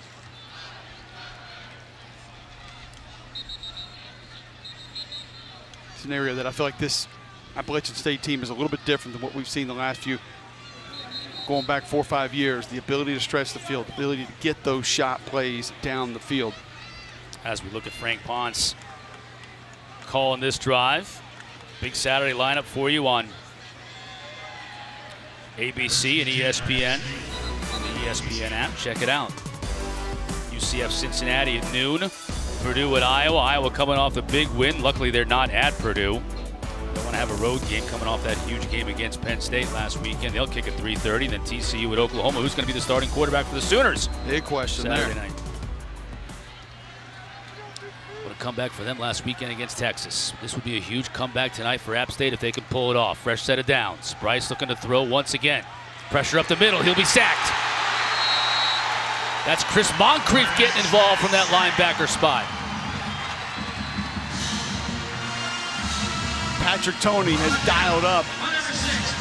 Pressures at the right times. Playing off the ball. Going to come up a little bit late.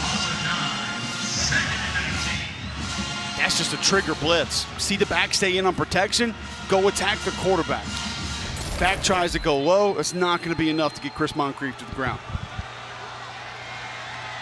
Loss of 9 on the play, 2nd and 19. Bryce has time. Nice catch by Sutton, back in the game, snagged that one. Minimal gain though as Manak comes back to make the stop from his outside linebacker spot. And now it'll be a 3rd down and 13. Great to see Corey Sutton back in the game, and that is full extension with the arms. Go gadget reception there for Corey Sutton.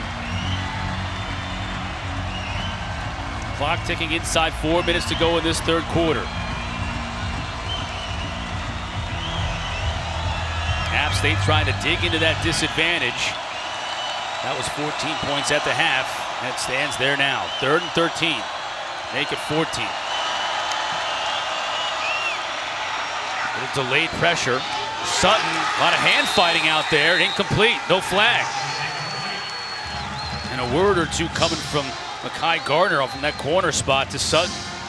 Gardner using that big corner frame to be able to body up the wide receiver. I didn't see anything wrong, didn't see too much.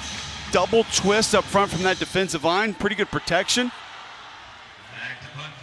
Mekhi Gardner almost just here, bottom of your screen. Body him up, good position. Go attack that football. Big corner, 6'1", 217 from Mesquite, Texas. Making the big play, forcing the punt from their 36. 4th and 14, maybe just a little bit too long, and now trying to keep the Cajuns pinned deep. Oh, an unbelievable punt. Subac with a great kick. It's going to go out of bounds at the 2, so smart decision that time. It paid off for App State, and now the Cajuns are going to be stuck for the 2nd drive in a row deep in their own territory. Our next UFC Fight Night Saturday from the Apex in Las Vegas. Main event has 9-1 Aspen Ladd moving up in weight to make her debut in the featherweight division. She'll face 6-1 Norma Dumont, who looks to become the top contender in this category. Preliminary event start at 4 Eastern on ESPN Plus, followed by the main card at 7 o'clock Eastern. To get ESPN Plus, go to ESPNplus.com or download the ESPN app. Some MMA love here locally. Yeah, we do. Look at those, both from Northside High School. Two great fighters. Lewis on the screen pass. Pierce Meagle. That's his 5th catch of the year, and that's going to move the chains, get him out of trouble. Boy, I love Pierce Meagle. Call him the Hammer. He's the guy in there who does a lot of dirty work, help you block a little bit. Not going to get too many targets, but a very valuable asset up front that you can move around different spots. True freshman Montrell Johnson behind Levi Lewis.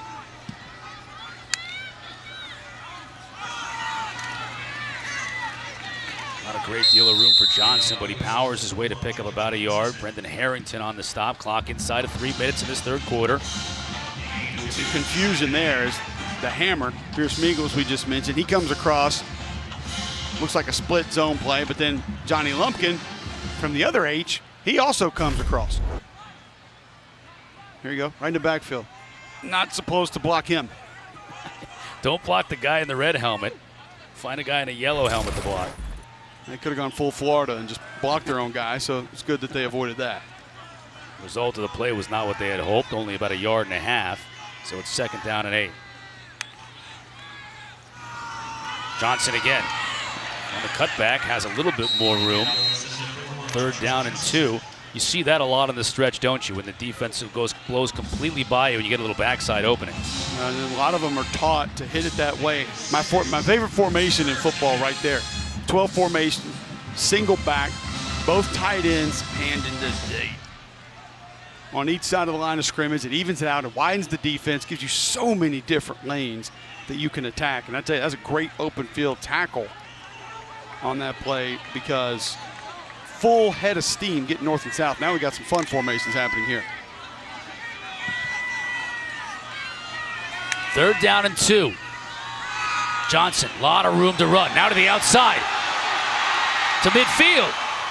Brought down at the 46. Big gain before Stephen Jones was able to bring him down. Johnson showing not only the power, but the speed for this young back. Well, they like his physicality, but I like the explosiveness, the ability to run away. Right there, he puts Tim Frizzell in the spin cycle. Just get north and south. He plants the 1 foot in, and boom, gone. 26 yards for Montreal. Another opportunity to choose some clock if you're Louisiana.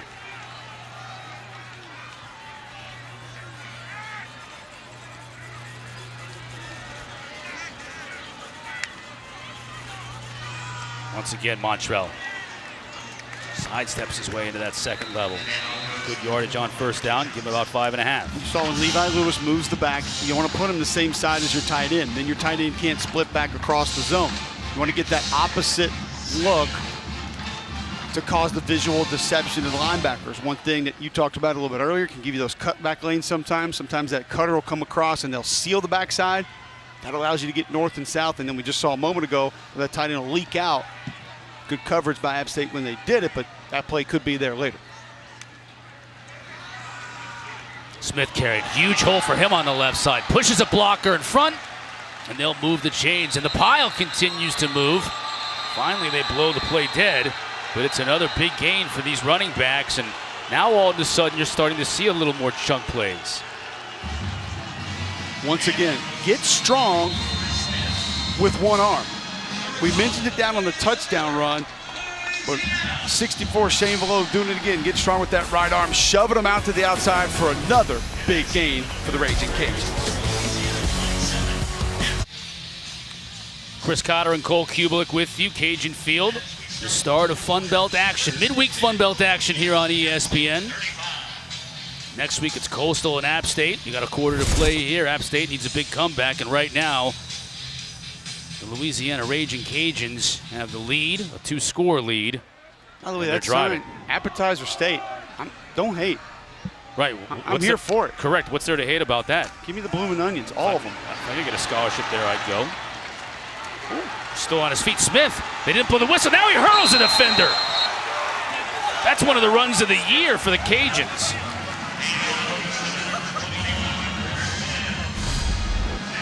Four-sport high school athlete, split zone again. Great job on the left side of that offensive line. We said it earlier, if I get you one-on-one with a safety, make them miss, or spin through them and then jump over them. Take your pick. Well, our replay official, Terry Walters, is going to take a look at this to see if Smith's knee was down. We'll have to slow this up. That was a dynamic run by Chris Smith. It's like drive to the lane, jump over the tag at third base, and then sprint with the baton home.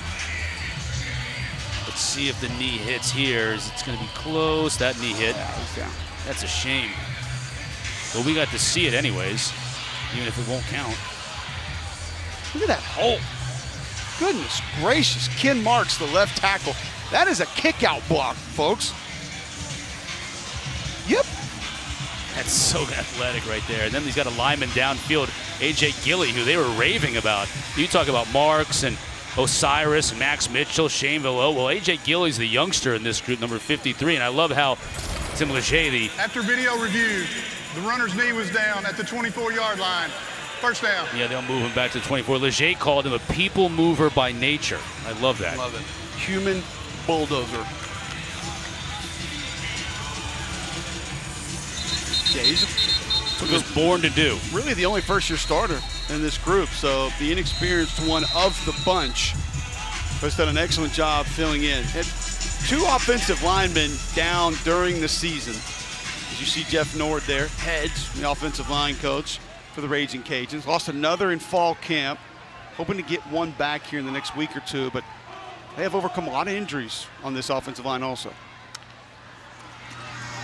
Smith, had nothing to do in there. Tracked down in the backfield by Ronald Clark.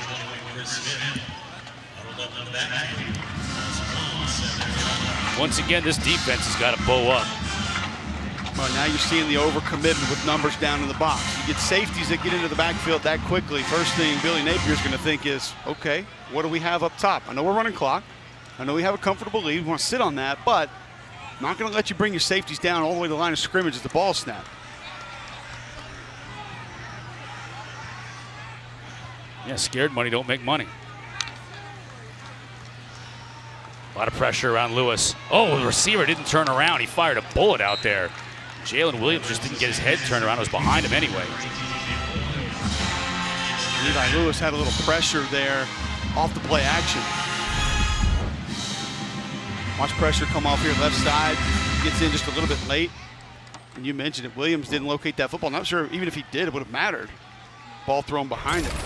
Fortunate there for Levi Lewis to be able to get away with that one. So think about this, 3rd down and 11. The field goal makes it a 3-score game, but the Cajuns don't exactly have their A game right now in terms of kicking field goals. 4 seconds on the play clock. They're going to have to work quickly here. They do just know they don't. Well, Napier came down and called the timeout to be safe. So the Cajuns have to burn one here, but a good time at 3rd and 11. Timeout, Louisiana. All right, Coach Napier will talk about it with his team. Facing a big 3rd down here, trying to make it a 3-score game.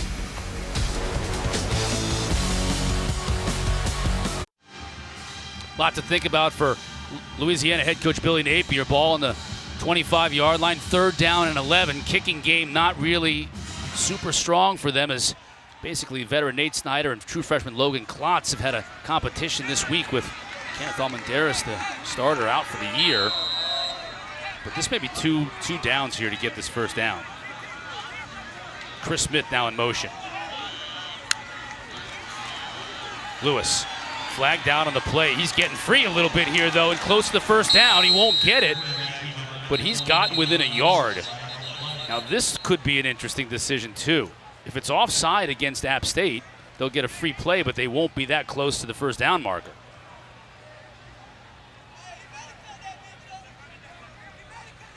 It is offside against App State. Do you decline it and go 4th and 2 or 3rd down and 6? If I can get the double team movement on a draw play that I just got from my center and left guard on the last play, then I'm going to take the 4th and 2 and go for it. Right. Napier's doing all the calculations in his head, trying to figure out his options. This is where I would be really bad as a head coach. Or do you trying to do any sort of math? Or are you close enough now to where you Offside. will kick a field goal? Defense, number 9. Penalties decline. 4th down. It doesn't look like they're bringing the kicker on. Right here. Watch your double team. This is a draw play. Bah! Let's go for a ride. I mean, that's 4 or 5 yards downfield. That's effective. Yeah, Gilly's in there grinding away.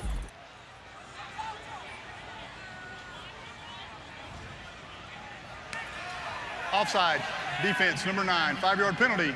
Replay. So they're 3rd down. accepting it. Okay, so now they're going to accept the penalty, and it'll be 3rd down and a long 6. Maybe he just wanted to see where the sticks would be on 4th down, and then when he saw it, changed his mind and said, no, bring it back. But you get 2 shots at it now, a little bit closer range.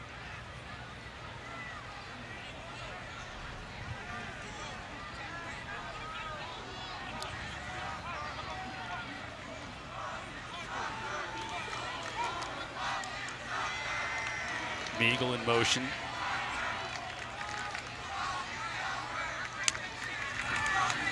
Give to Smith. Behind that big offensive line. What a job defensively, though. It looked like Smith was going to have a lot of room to run, and Tim Frizzell came in from his dog spot and at least contained that run. Pretty good push on the left side initially. Like you said, going to leave about a yard left. They're going to go. I think we've ruled kicking out for a while. It looks Chris. that way. We talked to Billy Napier about it. He said he wasn't sure. He said, we'll try him out before the game. I'll watch him in warm-ups. Not very comforting. Bringing the tight ends under center. Got him. Got a movement. And Shane Velo just says, yeah, that's first down. All right, so there's not many times that the center is going to be able to celebrate a first down in front of the entire crowd. So have you ever done big that? Boy. Do we have footage of a full head of hair? Offside. Defense, Cole number 99 Kubelik celebrating a contact. first down like that 5-yard somewhere. We penalty. got to dig that up in the Results in a first archives. down. I love it. Nice job holding your water. We used to come up the line of scrimmage on that. We just close our eyes. Just close your eyes. Don't even listen to snap count. Just tune them out, and there it is. Look at the dexterity. First down. Cat-like reflexes. Love it. Shane Velo apparently is the cook of the team. The guy loves to work in the kitchen. Unfortunately, according to the staff, he doesn't like to cook anything healthy. Yeah, I'm guessing not. And he's This is where the 6'2", 290 comes in. Yeah, hometown kid.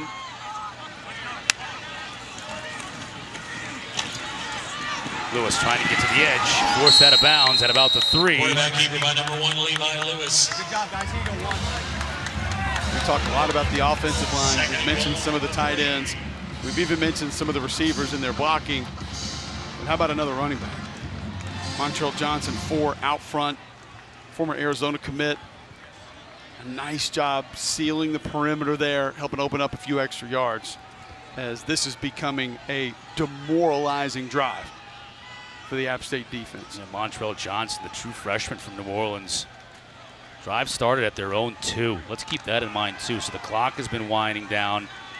They've converted to keep the drive alive. Johnson now flanking Lewis. He's trying to get the reward for the score, but Caleb Sperlin just keeps fighting down low and makes the stop.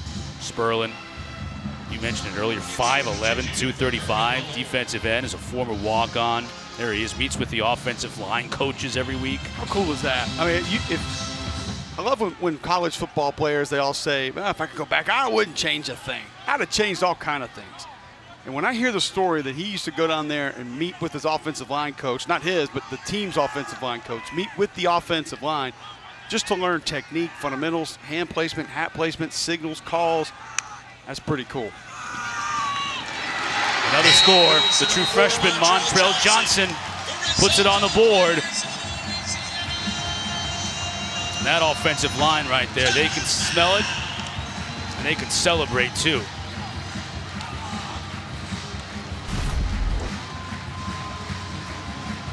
Nice push over on the left side.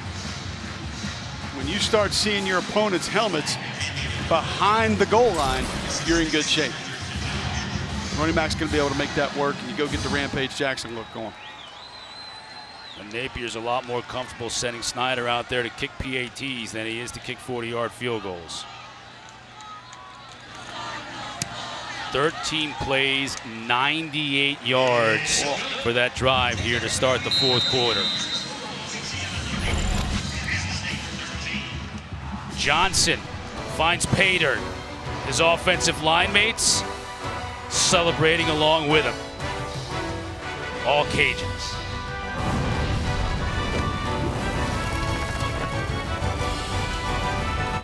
For Levi Lewis, 34-13 our score, 10:38 left to go in this one. We've seen wild things happen in college football this year, so it isn't over until it's over, but certainly App State needs to put something together here on this drive and do it quickly.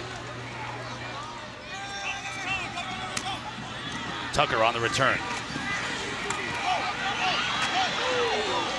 Met at the 28, dropped right there. Don't forget, got a great college football Saturday lined up for you on ABC. We start with Desmond Ridder, number 3 Cincinnati, hosting UCF. Then Iowa, coming off a huge game last week, gets started at 3:30, and then Oklahoma and TCU, the nightcap.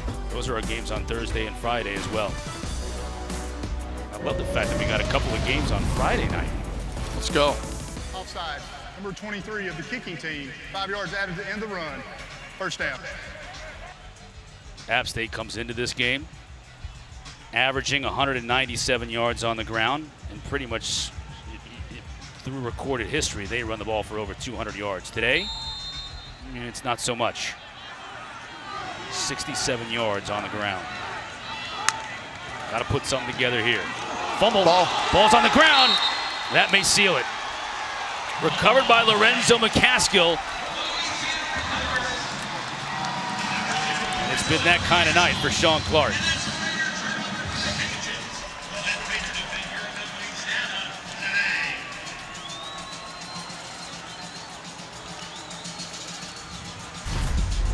Kind of figured you were going to have one more go at it. Just never got it out of the mesh. Looked like the ball was in his belly. Not sure if he squeezed it a little bit late. It doesn't feel like Chase is trying to pull it out. Just didn't get a handle on it. Turnovers have been a big story in this game. Second fumble lost by this App State team. A couple of interceptions from Chase Bryce. We've talked about it a couple times, Chris. Just these are not characteristic things of App State football. Trouble with the mesh. You work the mesh every day. Something that this team's very good at. Penalties. We talked about a couple of the dumb penalties we've seen in this game. Running the football. It hadn't gotten going. We're not used to seeing Appalachian State not be able to run the football. You give a lot of credit to the Ragin Cajuns, what they've been able to do to offset and force some of those things, but you see right there, turnover battle, massive. Have not converted a third down. No, they came into this game converting 39% of their third downs for the season. Rushing yards, turnovers, penalties, third downs are big. At least that's what the Rubik's Cube says. Is that patented? It is not. We're working on that. Working on it. Have those guys you work with on Saturday throw some of their considerable clout out there to get that thing patented. I think they have. They got bigger fish to fry with Cash Pad and calling Kentucky Pro Day. Oh, you're right. That is an interesting crew. Where are you guys going to be next Saturday, by the way? We are in Knoxville this weekend for what is looking like the longest recorded football game in the history of college football. Ole Miss at Tennessee. I was going to say, get your oxygen tank ready on the sideline for that one. Up and down the field. Push pass, Jefferson. Well, that's that athleticism we talked about in the first half, showing up again here in the fourth quarter. We had two extra blockers out in front, helping create space. Pierce Meagle, one of those out there. I told you before, 24, one of my favorite players to watch on this football team. Not a lot of reward for what he does. A lot of the dirty work, call him the hammer.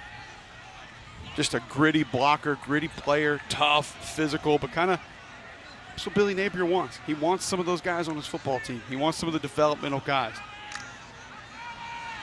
Right, tight end wearing 24.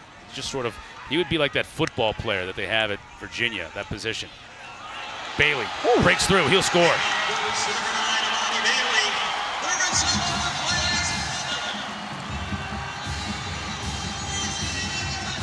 26 yards on the run, and the folks here in Lafayette can start to celebrate. Like, who am I talking about? They've been celebrating for the last 10 hours. That's going to be a flag. Left side of your screen, we talk about steering individuals. How about left arm, strong arm from Osiris Torrance? Just extends to open up the seam. And then my daughter would be excited about the gymnastics display in the end zone. Result of the play is a touchdown. After the play, unsportsmanlike conduct of the offense, number 9. That penalty will be assessed on the kickoff, 15 yards. That is number 9's first unsportsmanlike conduct foul of the game. And that won't be very popular when he gets to the sideline. Jabbar Jalouk going to let him know. Oh, I like Napier. You're not getting the staff after that. Love it.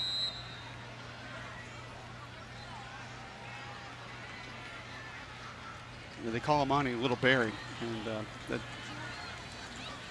is exclusive for the way that he runs, not the way that he celebrates.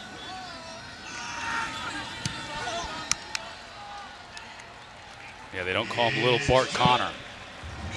Leave the gymnastics those fellas. Leave the running to Amani Bailey, 40-13, Louisiana.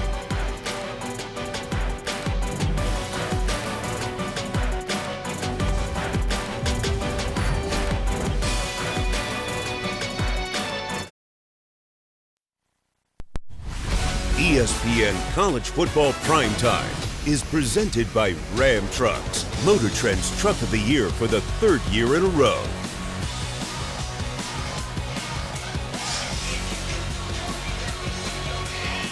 About midway through the 4th quarter here, all Cajuns, and our game next week.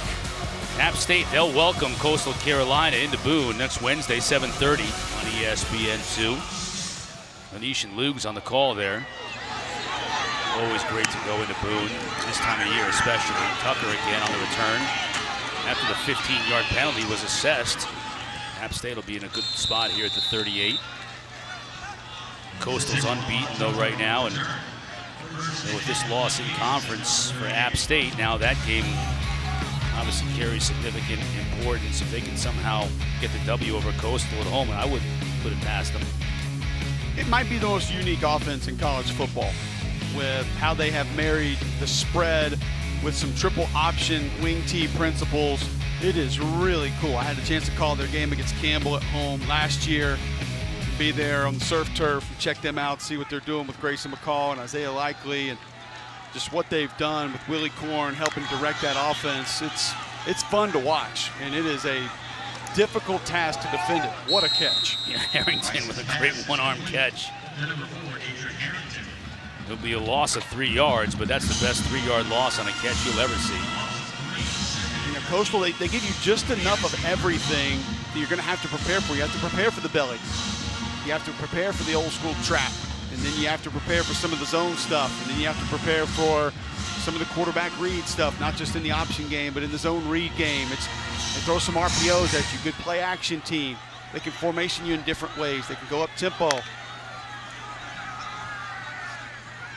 And they truly are an offense that does almost everything. And they got an offensive line that gets after you. Group plays hard. Great mullets. I guess that depends on your flavor. It's all working for them. Yeah. Ranked 15th in the country. And you look at their schedule coming up, Cole. I mean, it's not an easy trip to play in Boone. And that'll be next Wednesday. But after that, I mean, I think at Mobile at the end of the year. I mean, everything else is in Conway, so they got to go to Statesboro, but it just doesn't seem like it's a schedule where there are a lot of pitfalls there. Bryce, he looked to run it on his own. Got to make one man miss and can't do it. I'm gonna put this mullet up against any of Coastal's mullets. Bobby Hill, long snapper for the Ragin Cajuns. He's got a great one. Can we find him? If you can find that mullet, that'll throw down the gauntlet. Now, the Cajuns won't play Coastal until possibly there he is right there. Oh, boy. They won't play him until the championship game in December if both teams converge for that title game. But Bobby Hill is, like I said, throwing down the gauntlet. I feel like that is full Def Leppard. It's like Michael P.S. Hayes back in the wrestling days, too. Yeah, the Rockers. Where's Terry Gordy? Well, Conrad Thompson can tell you some stories about that one. 41-13, Louisiana.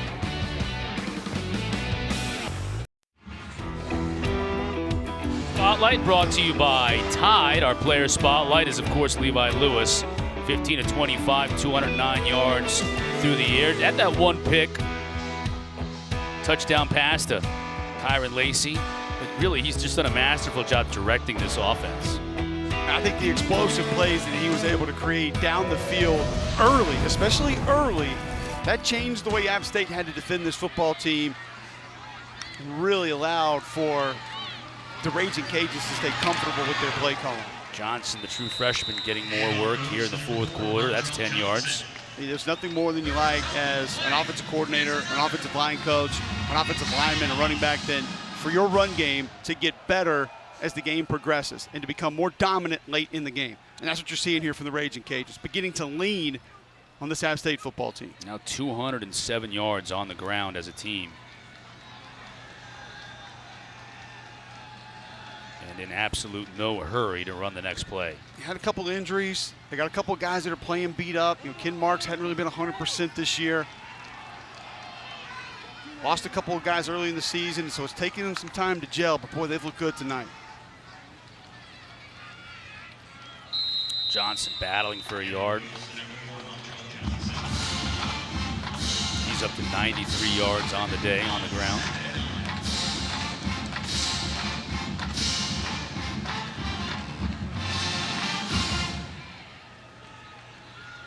Sean Clark will have an extra day, I guess, if you look at it that way, from a Tuesday to a Wednesday next week to prepare for Coastal Carolina at home.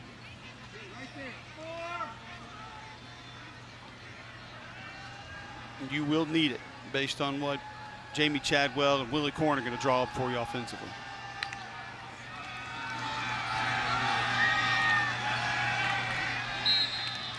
Nice tackle on the play. Logan Dublin on the stop, getting some playing time. Tom Luginbill and East Schroff going to make that call. Lugs will make the short trip from Charlotte to Boone. Lugs didn't have to come to the humidity. He gets to go to zero humidity. I mean, Lugs has made a living out of calling games in hurricanes and ridiculous weather, so he gets, I tip my cap and say, go ahead, young man, enjoy that drive and that couple of days up there in Boone.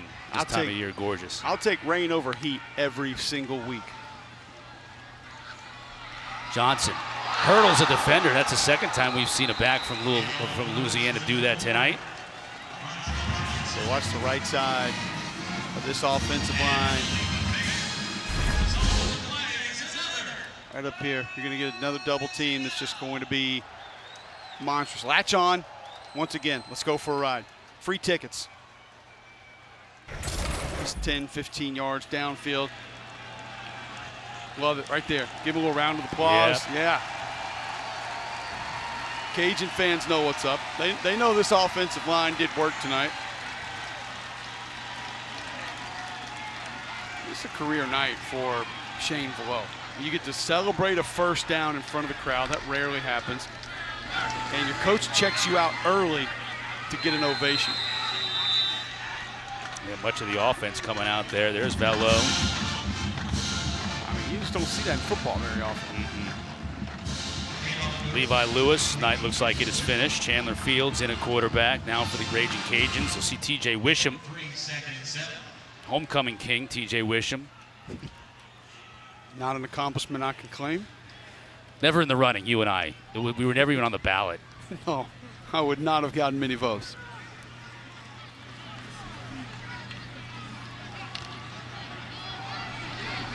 Good for Johnson, the freshman, over 100 yards today. So TJ Wisham now will get a few carries.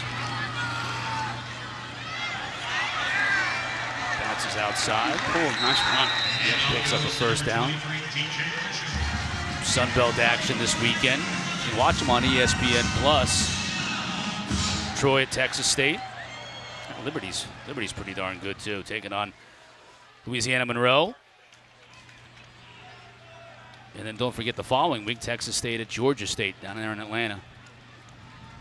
Jake Spavital's group coming on a little bit here late in the season, around mid-season, finding their way. Interesting go of how Spav's trying to build that thing. No high school signees in his last class. Now, circumstance sort of built it that way. Not going to do that every year, but just it has gotten so different as to how you can build your football team with the transfer portal. A week like this, maybe you can offer a little more playing time. An opportunity for rebirth, if you will, with Chase Bryce. He's going to have to go back to the drawing board himself. Of course, the years at Clemson, last year at Duke, and now here at App State. Well, the hard part at this level, Chris, is the other way, the opposite end of that. You get a guy who comes in, plays really well, and now your Power 5 teams come knocking on his door, and they're going to want that opportunity. And App State has, I believe, 3 players starting on different Power 5 football teams right now that were on this team a year ago. Technically, with eligibility left, it should be on this team now. That's tough. Right.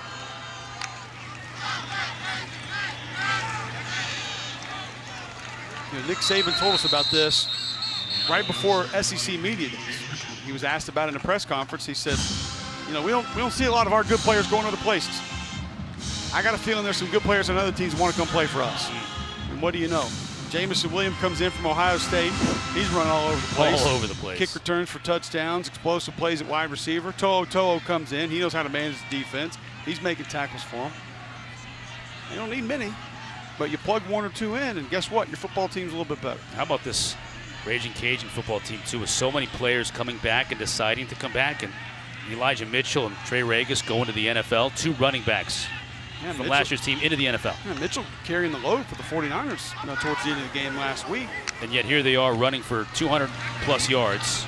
Multiple backs doing work. Yeah, against the best defense in the conference coming in. It says a lot about your program when a young man like Levi Lewis says, I want to come back and play again. You get guys on the defensive side of the football like Fraud Gardner that said, I want to come back and play again. That speaks to the culture that Billy Napier has built here for the Ragin Cajuns. Final seconds ticking off the clock here in Lafayette. Coach Clark and Napier share a word at midfield. And it's a big win for the Louisiana Ragin Cajuns. 41-13, our final. For Cole Kubelik and our entire crew, I'm Chris Cotter saying so long from Lafayette. Once again, Ragin Cajuns victorious. Let's send you to SportsCenter.